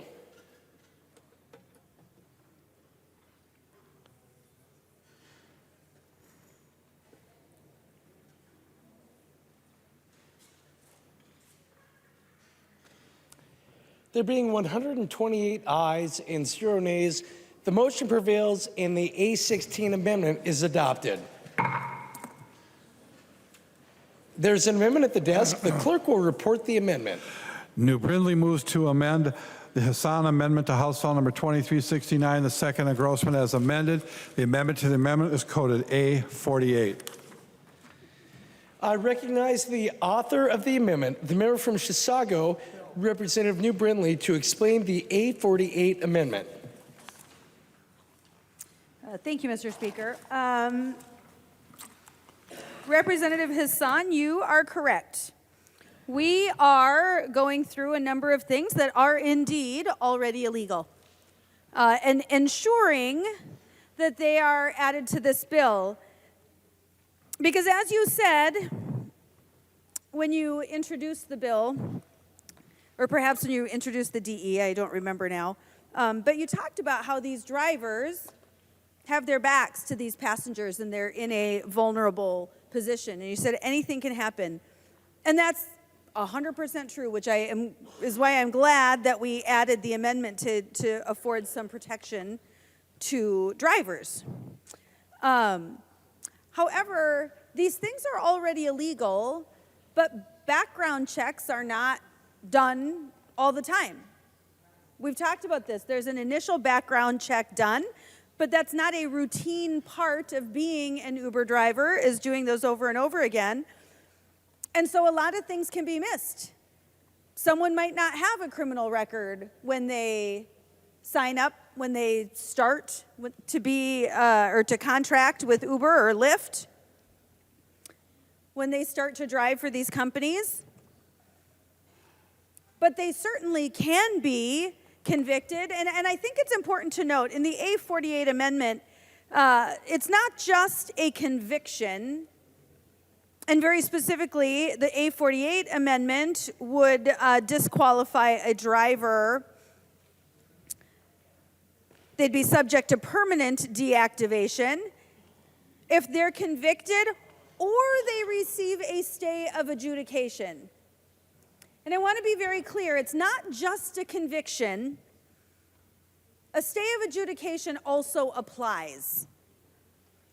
And while that's not a conviction, it is an admission of guilt, which is why that piece of this is so critical. But the A48 amendment applies very specifically to the possession of pornography involving minors, child pornography. So if someone were either convicted or received a stay of adjudication, basically for having possession of child pornography, they would be disqualified as a driver. They would be subject to permanent deactivation from the platform so that they would not be eligible to drive for Uber or Lyft anymore. And it's interesting, and frankly, I'm encouraged that Representative Hassan seems to think that, yes, these are obvious things. But I'll be honest, it was not obvious to me that the majority party would take any of these amendments.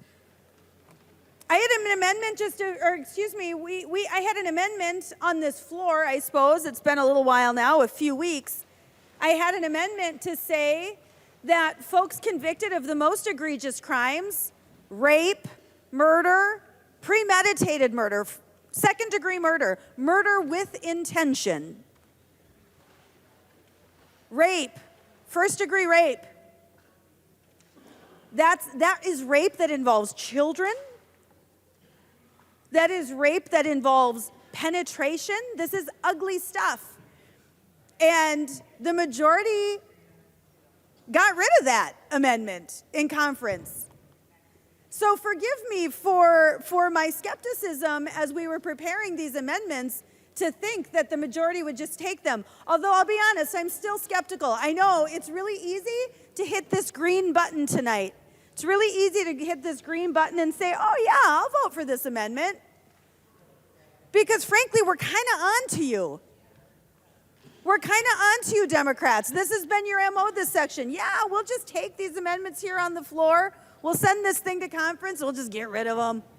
Then the bill comes back. It's not amendable. We can do whatever we want. We'll get exactly what we want. We'll just get rid of this stuff in conference. So I hope you understand the nature of what we're talking about and the severity of what we're talking about tonight. I received some notes from some users of Uber and Lyft, actually. I'm looking through my notes here. I received some notes from users of Uber and Lyft. And frankly, there were hundreds. There were hundreds of drivers, not just riders, hundreds of drivers that have emailed legislators asking to oppose this bill. We're trying to make it a little bit better tonight. But we heard stories from people like Callie, who said, as a blind person who often relies on Uber and Lyft to get around, I'm writing you to urging you to oppose this bill.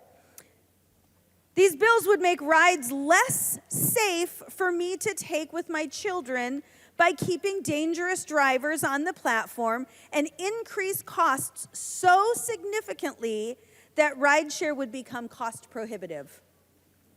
Getting around as a blind parent to my kids' school and activities is difficult enough as it is. Please do not make it even harder. You can increase pay for drivers and improve the system without hurting the ridership that fuels the work. Please do this responsibly. Rather than jamming it into the final 2 weeks, please do not pass a bill that risks making Minnesota the only state in the country without rideshare. As a blind person, transportation is a huge barrier. Don't make it even worse for me and so many other disabled Minnesotans. As Representative Scott talked about, there are vulnerable people who use these platforms as a primary mode of transportation.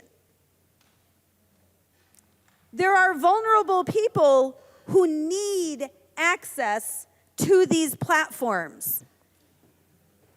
There are vulnerable people for whom the massive cost increases in this bill are going to have a negative impact. In fact, the estimates based on this DE, ridership is estimated to decrease by 30% with these costs going up. Interestingly, in Seattle, where similar legislation was passed, ridership is at 50% of its pre-COVID levels. 50%. Hasn't come back. And really, ultimately, this is the irony in all of this. We're doing this for these, presumably, we're doing this for the drivers. But the reality is, when demand goes down, when ridership goes down 30%, drivers aren't going to have work. That's the irony of all of that. So when we bring up these stories, when we bring up these amendments, I understand that it may seem obvious. It certainly seems obvious to us. It certainly seems obvious to us that you would take these amendments. But frankly, we didn't necessarily expect that. In fact, I don't think we knew until we came to the floor that you were actually going to take these amendments. I figured you'd vote no. And then, like I said, I remembered, oh, wait, you'll vote yes on the floor. Make that easy. Let's just get out of here. We'll vote yes on the floor. We'll just take them out in conference. So it will be interesting to me to see how this bill comes back. Because I actually think it's really important. I think it matters that when someone is convicted or at least has made an admission of guilt to possessing child pornography, then that person should not have access to children in their car while they're driving. that person should not have access to children. This one is a no-brainer to me. It sounds like, I hope, that the majority will take this amendment tonight, but I hope you take it seriously. I hope when you go to conference committee with this, that you don't do what you've done on all these other bills, that you actually keep these safety measures in place, that you agree and fight for the idea, that you don't just hit a green button tonight, but that you actually fight for the idea that someone convicted of child pornography should not have access to children in their car. And like I said, I read this story from this woman from Cali, someone who needs this service. She is blind, and she said very specifically that she uses this with her children to get to their school, their activities. This is how she gets around. And so I don't think that a driver who's been convicted or has admitted guilt of child pornography should have access to her children. And again, I hope you don't just press a green button tonight, because I think that's what you might do. I hope you actually fight for these protections, because these families deserve it. Minnesotans deserve that protection. And I would ask for a yes vote on the amendment. Further discussion on the A48 amendment. I recognize the member from Hennepin, Representative Hassan. Thank you, Mr. Speaker. And I just want to, correct the record that the background checks on the drivers are not one time. They are annual. Drivers have to do annual background checks.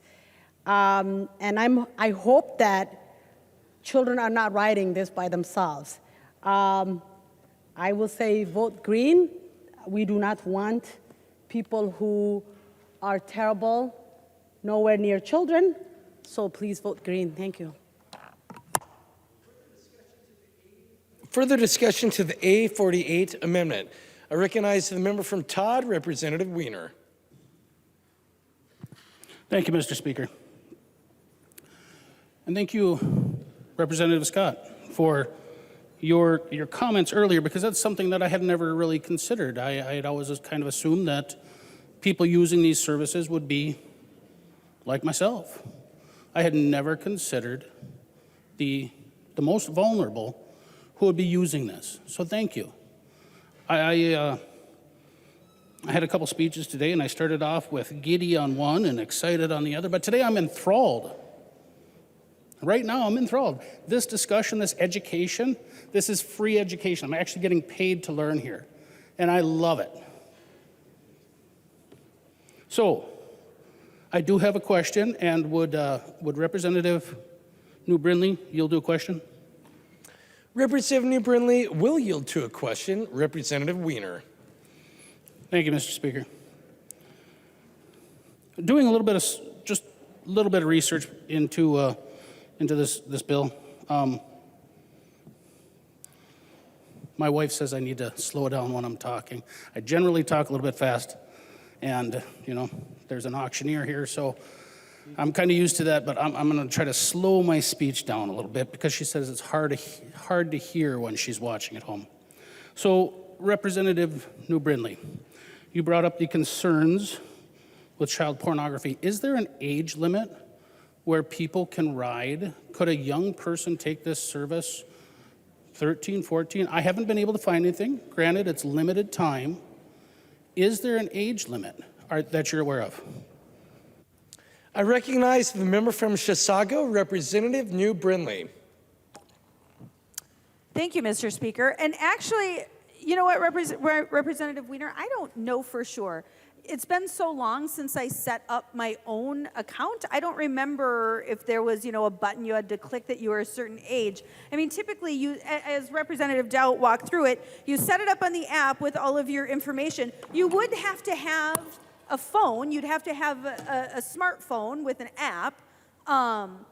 you'd have to have a credit card of some kind, or I suppose maybe a debit card, but you'd have to have a credit or debit card to be able to put in the app, because as Representative Doubt said, these things are automatically charged. But honestly, I don't know the answer to that. If there is an age verification, if that is a piece of it, I don't know that there is. Representative Wiener. Thank you, Mr. Speaker. So my limited research that I was looking into this, it talks about the background check.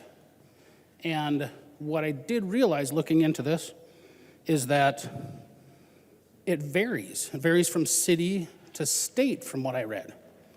So thank you for bringing this amendment up. I do believe it's important. As a father, I think about maybe I'm not using Uber, but at some point in time, my children will. They will be using this service. And do I want them to be safe and secure? And I'm sure the services that these people are offering right now, I'm sure it is safe and secure, but there's always a bad apple. And how do we make sure that one bad apple can upset spoils the batch, or whatever the saying is? And if there isn't a statewide regulation on that, because it does vary from city to city, state to state from what I read. So I am concerned about this. And I thank you once again, Representative Brindley, for bringing that up. I think it's very important. Would Representative Franzen yield to a question, Mr. Speaker? Representative Franzen will yield to a question. Representative Wiener. Thank you, Mr. Speaker. I kind of felt that maybe you had an answer to that question. You seemed rather, giddy or excited. So I would, is there an age limit where an individual can? Because my kids do have a credit card used for emergencies. So if they have that ability, they have the phone, is there an age where an Uber, if they could order an Uber, would that be available to them? I recognize the member from Douglas, Representative Franzen. Thank you, Mr. Speaker. And Representative Wiener, so I have a daughter that lived down in the Twin Cities, and she went through the stage of sneaking out of the house.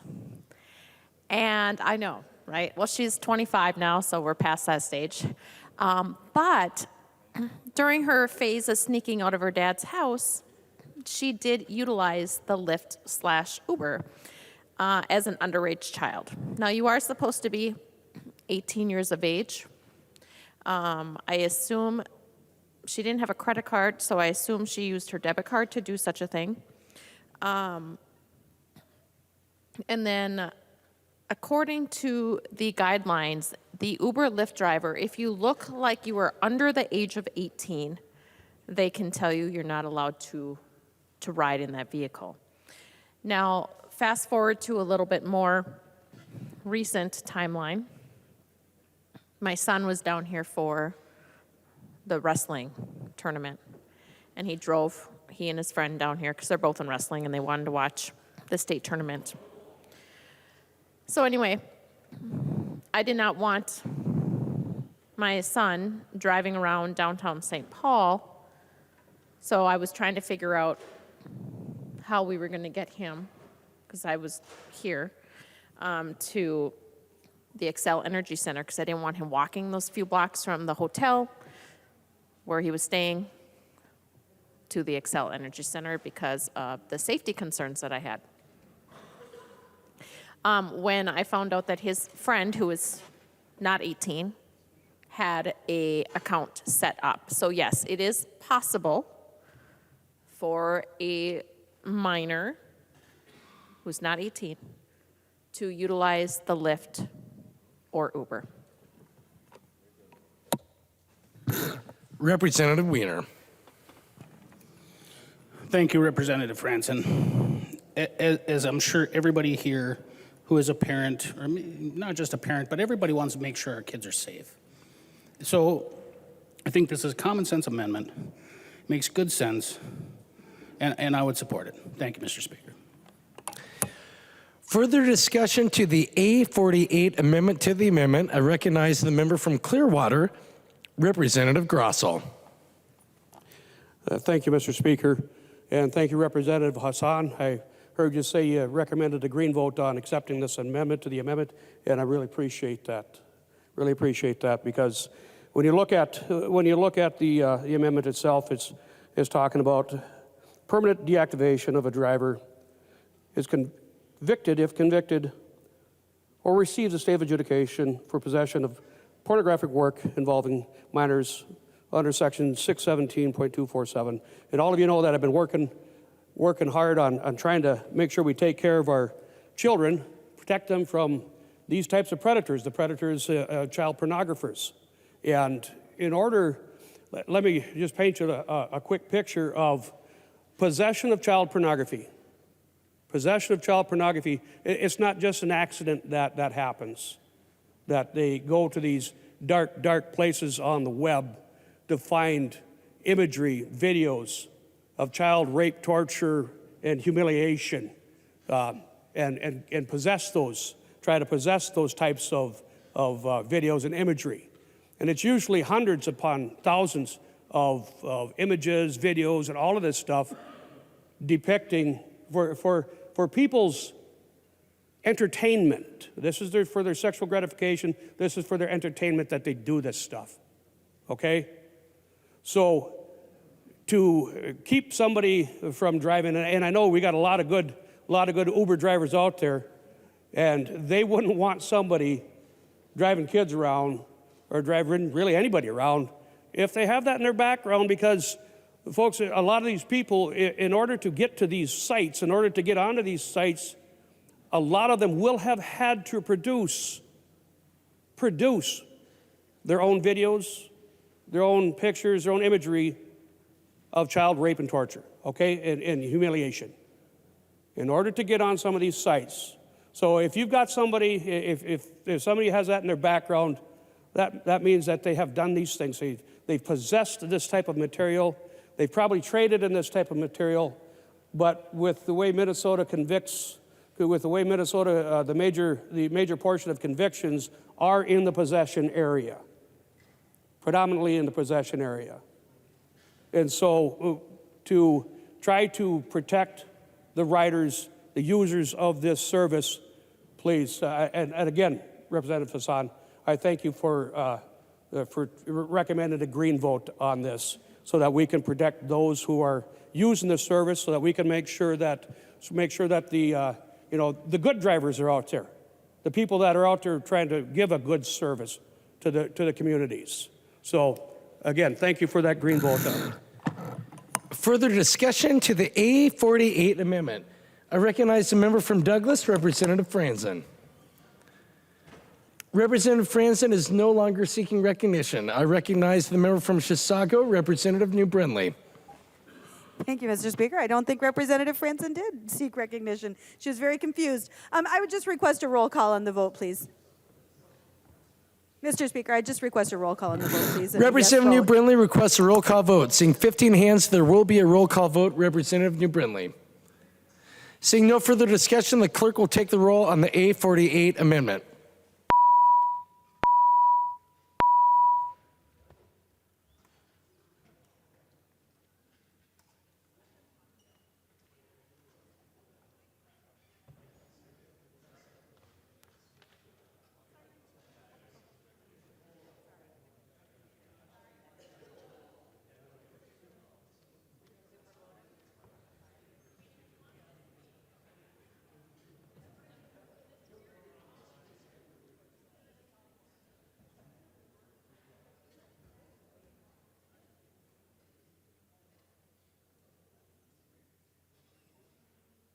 The clerk will close the roll.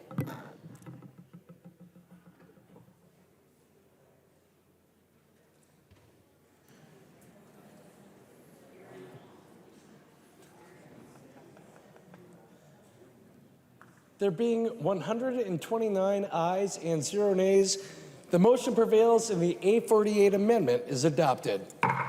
There's an amendment at the desk. The clerk will report the amendment. O'Neill moves to amend the Hassan Amendment to House File Number 2369, the second engrossment as amended. The amendment to the amendment is coded A37. I recognize the author of the amendment, the member from Wright, Representative O'Neill, to explain the A37 amendment. Well, thank you, Mr. Speaker and members. So this is a pretty common sense amendment. We've been having a lot of conversations tonight about different crimes and making sure that Uber drivers and Lyft drivers haven't committed different crimes. And this is similar to that, but I do want to talk just a little bit about background checks. Because when I first came to the legislature 11 years ago, I just assumed there was one background check. And for those that work in criminal law, you realize very quickly that there are multiple different types of background checks. So there are over 100 different types of background checks, and they all pull different pieces of information. And one of these days, I'm going to get to actually going to the BCA and looking at their massive grid and try to simplify it in some sort of way, because it is a monstrosity. So when we say background check, it is very wide. It could be all kinds of things. So I'm not going to ask Representative Hassan to yield, but I just want you to know, Representative Hassan, that when you say background check, for someone like me that's been here a long time and has worked in that part of law, it could be a lot of different things. So we really, you shouldn't assume what is being pulled for a background check. And so this amendment actually gets to that, because this is one of those things that could not be in a background check. It's possible. And this would be a permanent deactivation for anyone who has a conviction or a stay of adjudication for violating a harassment restraining order. So why that is so important is we need to understand just a little bit the difference between a harassment restraining order and an OFP, or an order for protection. An order for protection is more for someone in your household would take it out, or an intimate partner, and they are a great fear for their safety is the primary reason, or even fear of worse than that. And so they take out an OFP, an order for protection. A harassment restraining order is very different. Similar in some ways, but it is very different. This could be somebody that doesn't live in your home, that you don't have an intimate relationship with at all, but you feel very, very threatened by. Let me give you a for instance. What happened at the Alina Clinic in Buffalo. I have talked about this many times on the House floor. We had a very disgruntled patient from the Alina Clinic in Buffalo who threatened a doctor, Dr. Bergdorf, threatened him repeatedly. Dr. Bergdorf was so terrified that he went and got a harassment restraining order. And within 2 weeks of that harassment restraining order being issued, that patient, his patient, violated it and showed up at his workplace. So when you violate a harassment restraining order, the criminal charge is a misdemeanor, and it is a criminal charge. Now, it is only a misdemeanor, so it may or may not, and this also includes stays of adjudication, so this may or may not be in a background check, because again, there are more than 100 different types of background checks, Representative Hassan. So many of these things that we're bringing up are probably in the background check, but it's possible that they are also not. But in this case, what happened when the harassment restraining order was violated is nothing, because he had some mental health issues, and COVID was happening, and so the city attorney dropped the misdemeanor charge. Then he went out and purchased a gun. And you all know what happened after that. He shot 5 people. He killed 1.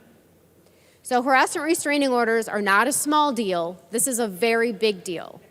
It is an indication that that person has got a real problem with another person, potential problem with violence, has a problem with boundaries, and is not a safe person to be driving an Uber and a Lyft. Now, that being said, I have taken both of those many, many, many times around the world. And I have never, ever had an instance where I ever felt unsafe. And, you know, we have many wonderful drivers up in our balcony, and I thank you for giving me many rides to the airport and many other places when I have needed it, and I have always felt safe, and I've always felt welcome in those vehicles. And those are the folks that we really want driving Uber and Lyft. Someone that has violated a harassment restraining order, we do not. Let me make that very clear. If there has been a violation of a harassment restraining order, that is not a safe person, and that person should not be driving an Uber and a Lyft. And I would ask for a roll call, Mr. Speaker.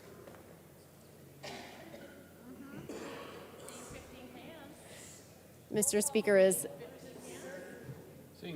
Speaker, I'm so sorry to catch you off guard, Mr. Speaker. I'd like a roll call on my amendment, please. Representative O'Neill, there's no need to apologize. I do see 15 hands, and there will be a roll call. Representative O'Neill. Thank you, Mr. Speaker. So thank you, members. I think this is a really important thing. And again, it may be in that background check, and it may not, because there's the state of adjudication part of this is something that could be in, it could be out. We're not really sure. So just to make sure that we have closed that loophole and made sure that someone that has the potential of being dangerous is not behind a wheel of of an Uber or Lyft, we ask that you would support this amendment. Thank you, Mr. Speaker. Further discussion to the A37 amendment. I recognize the member from Hennepin, Representative Hassan. Thank you, Mr. Speaker. Since I'm accepting a lot of amendments tonight, I'm hoping I'm going to see a lot of green at the end of this bill. I'll just say vote green. Thank you.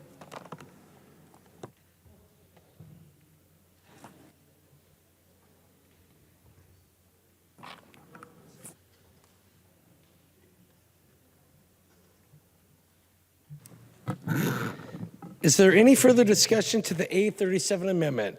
I recognize the author of the amendment, Representative O'Neill. Thank you, Mr. Speaker and members. I appreciate it. We're all very tired and it's getting very late, so I just asked for a green vote. Thank you, Mr. Speaker.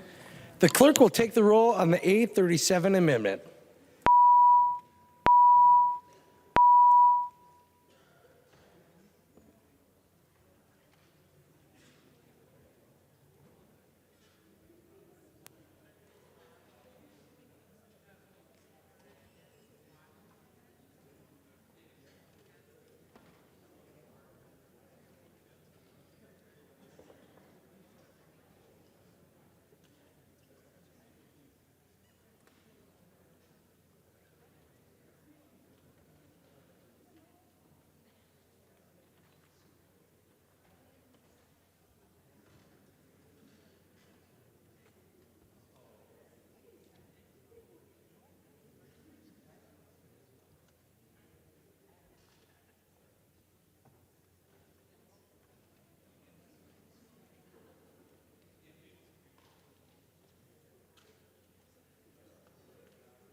The clerk will close the roll.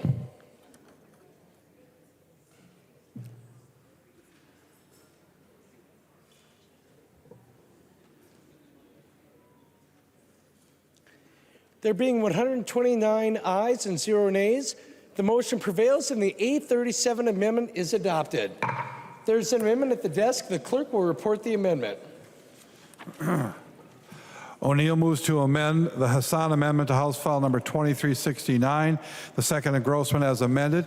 The amendment to the amendment is coded A17. I recognize the author of the amendment, the member from Wright, Representative O'Neill, to explain the A17 amendment. Thank you, Mr. Speaker. And I'm just going to ask for a roll call right up front so we're... Representative O'Neill requests a roll call vote. Seeing 15 hands, there will be a roll call vote. Representative O'Neill. Thank you, Mr. Speaker. That's probably easier for you. So members, this is a pretty simple amendment, but it has a lot of importance.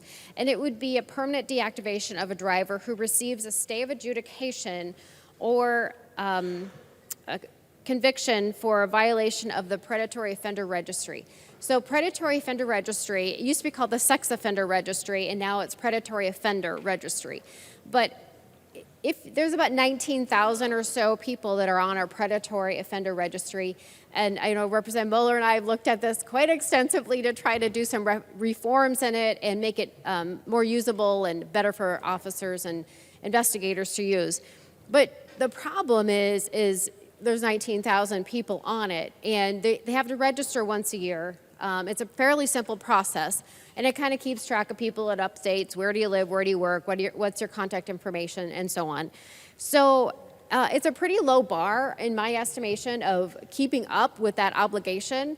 And so if you violate that, that is not a good thing, because law enforcement, and we've got many law enforcement officers and retired officers in this room, you really need to know who those folks are. It is important, and you need to know their address, you need to know where they're working, you need to know their contact information, you need to know some of the close connections that they have. This is important when you've got a child that's gone missing, or you've got another crime that's a sexual crime in that area, that they can look at that list. It's been useful, although we're not quite sure how useful. Representative Mueller and I have looked at this quite extensively, and we're still trying to figure out how useful it is. But nonetheless, this is a really important thing. Even if they're just on the Predatory Offender Registry, I would argue that they probably shouldn't be driving Uber Lyft, because it's no small thing to be placed on the registry. That's a pretty important thing to know. So that's what this amendment does, is if you have violated keeping up with the BCA and informing them once a year where you live, where you work, all that kind of stuff, you are in violation of the registration requirements. And nothing good can come from that by not disclosing that information. We really do need to know that. So I would ask for your support and a green vote. Thank you, Mr. Speaker. Further discussion to the A17 amendment. I recognize the member from Hennepin, Representative Hassan. Vote green. Any further discussion? Seeing no further discussion, the clerk will take the roll on the A17 amendment.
The clerk will close the roll.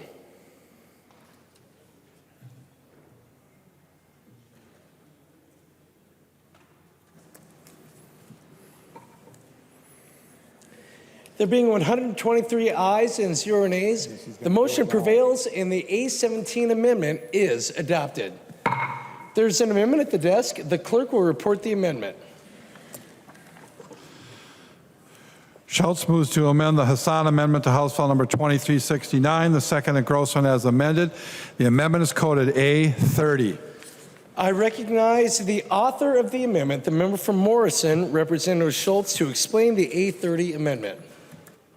Thank you, Mr. Speaker and members. And I think this at this stage, it appears like this might be the most bipartisan bill with the amount of amendments we've been able to adopt on an exceedingly bipartisan basis, and I'm hoping to continue that this evening. So with this, Mr. Speaker, I'd like to request a roll call.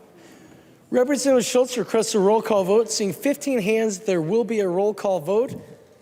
Representative Schultz. Thank you, Mr. Speaker and members. This next amendment is the A30 amendment, which seeks to provide additional safeguards and protections and guardrails so that drivers with Uber and Lyft and others that are transporting our Minnesotans across the state, that the drivers haven't before been convicted of murder or things or stays along those lines. And this might sound simple, but this is all about public safety and about instilling the trust that we need in this legislation because of the things that we've seen this session.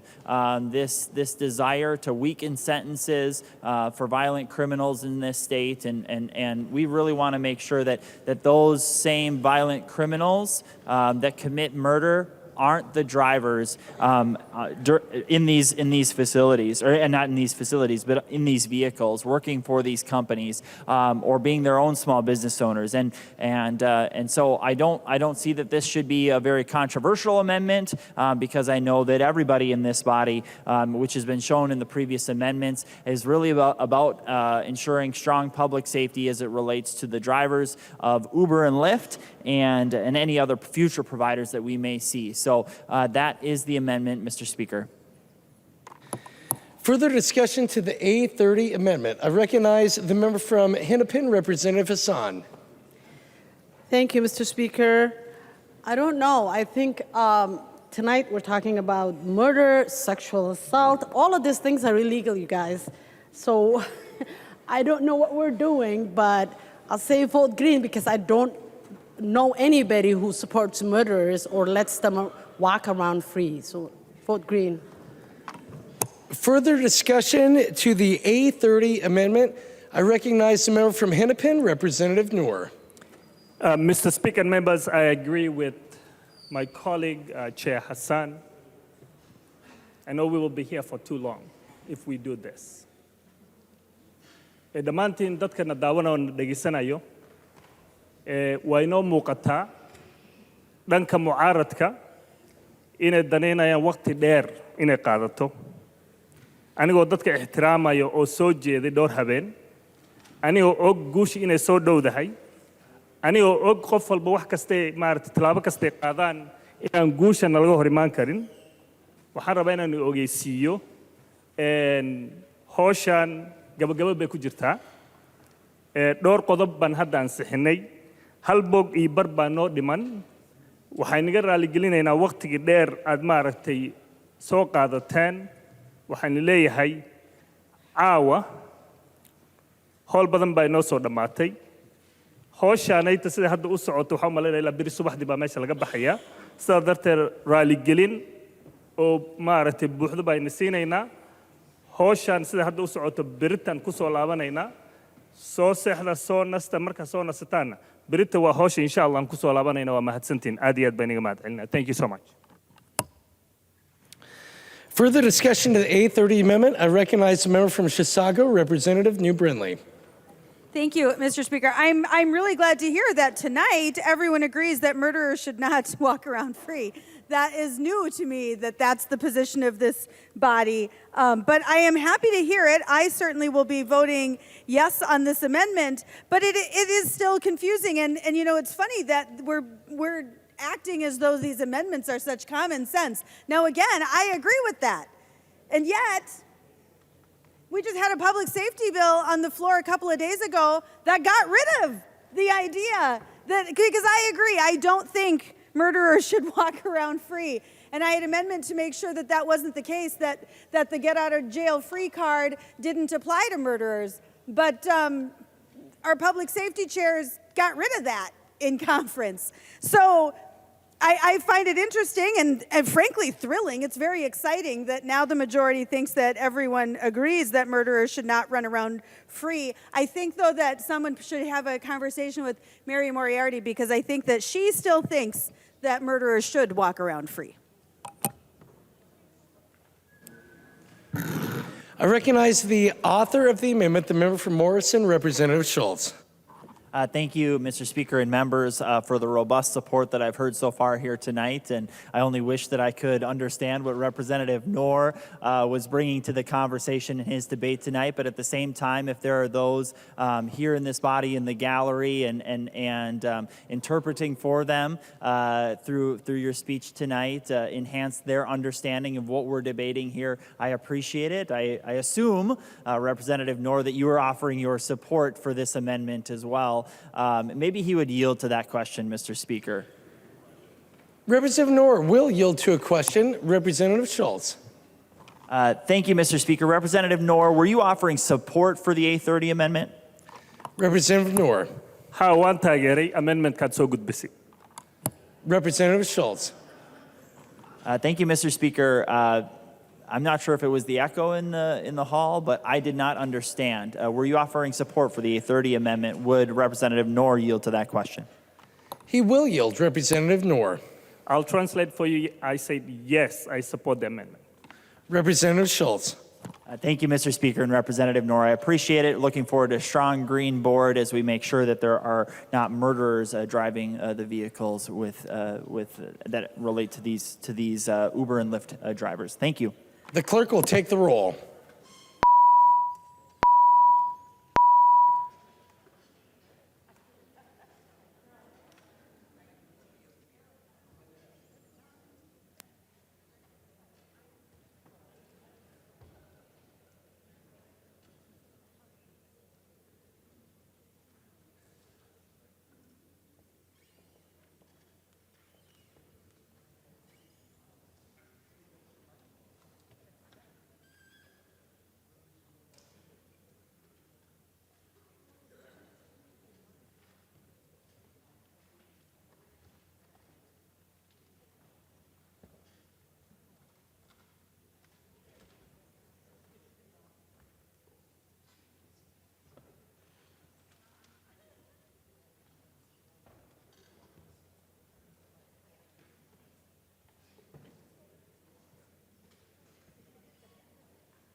The clerk will close the roll.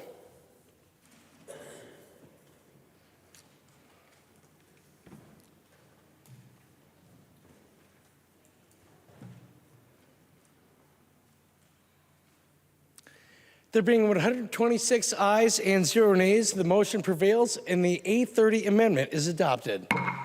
I recognize the member from Hennepin, the majority leader, Representative Long. Thank you, Mr. Speaker. I'm going to make a motion in a minute, but just want to explain to our guests here that we weren't able to get our work done tonight on the amendments that we had offered, but we are going to bring the bill back and we will pass it. And with that, I move to table House File 2369. Representative Long moves to table House File 2369. All those in favor, please say aye. Aye. Those opposed, please say no. The motion prevails and House File 2369 is laid on the table.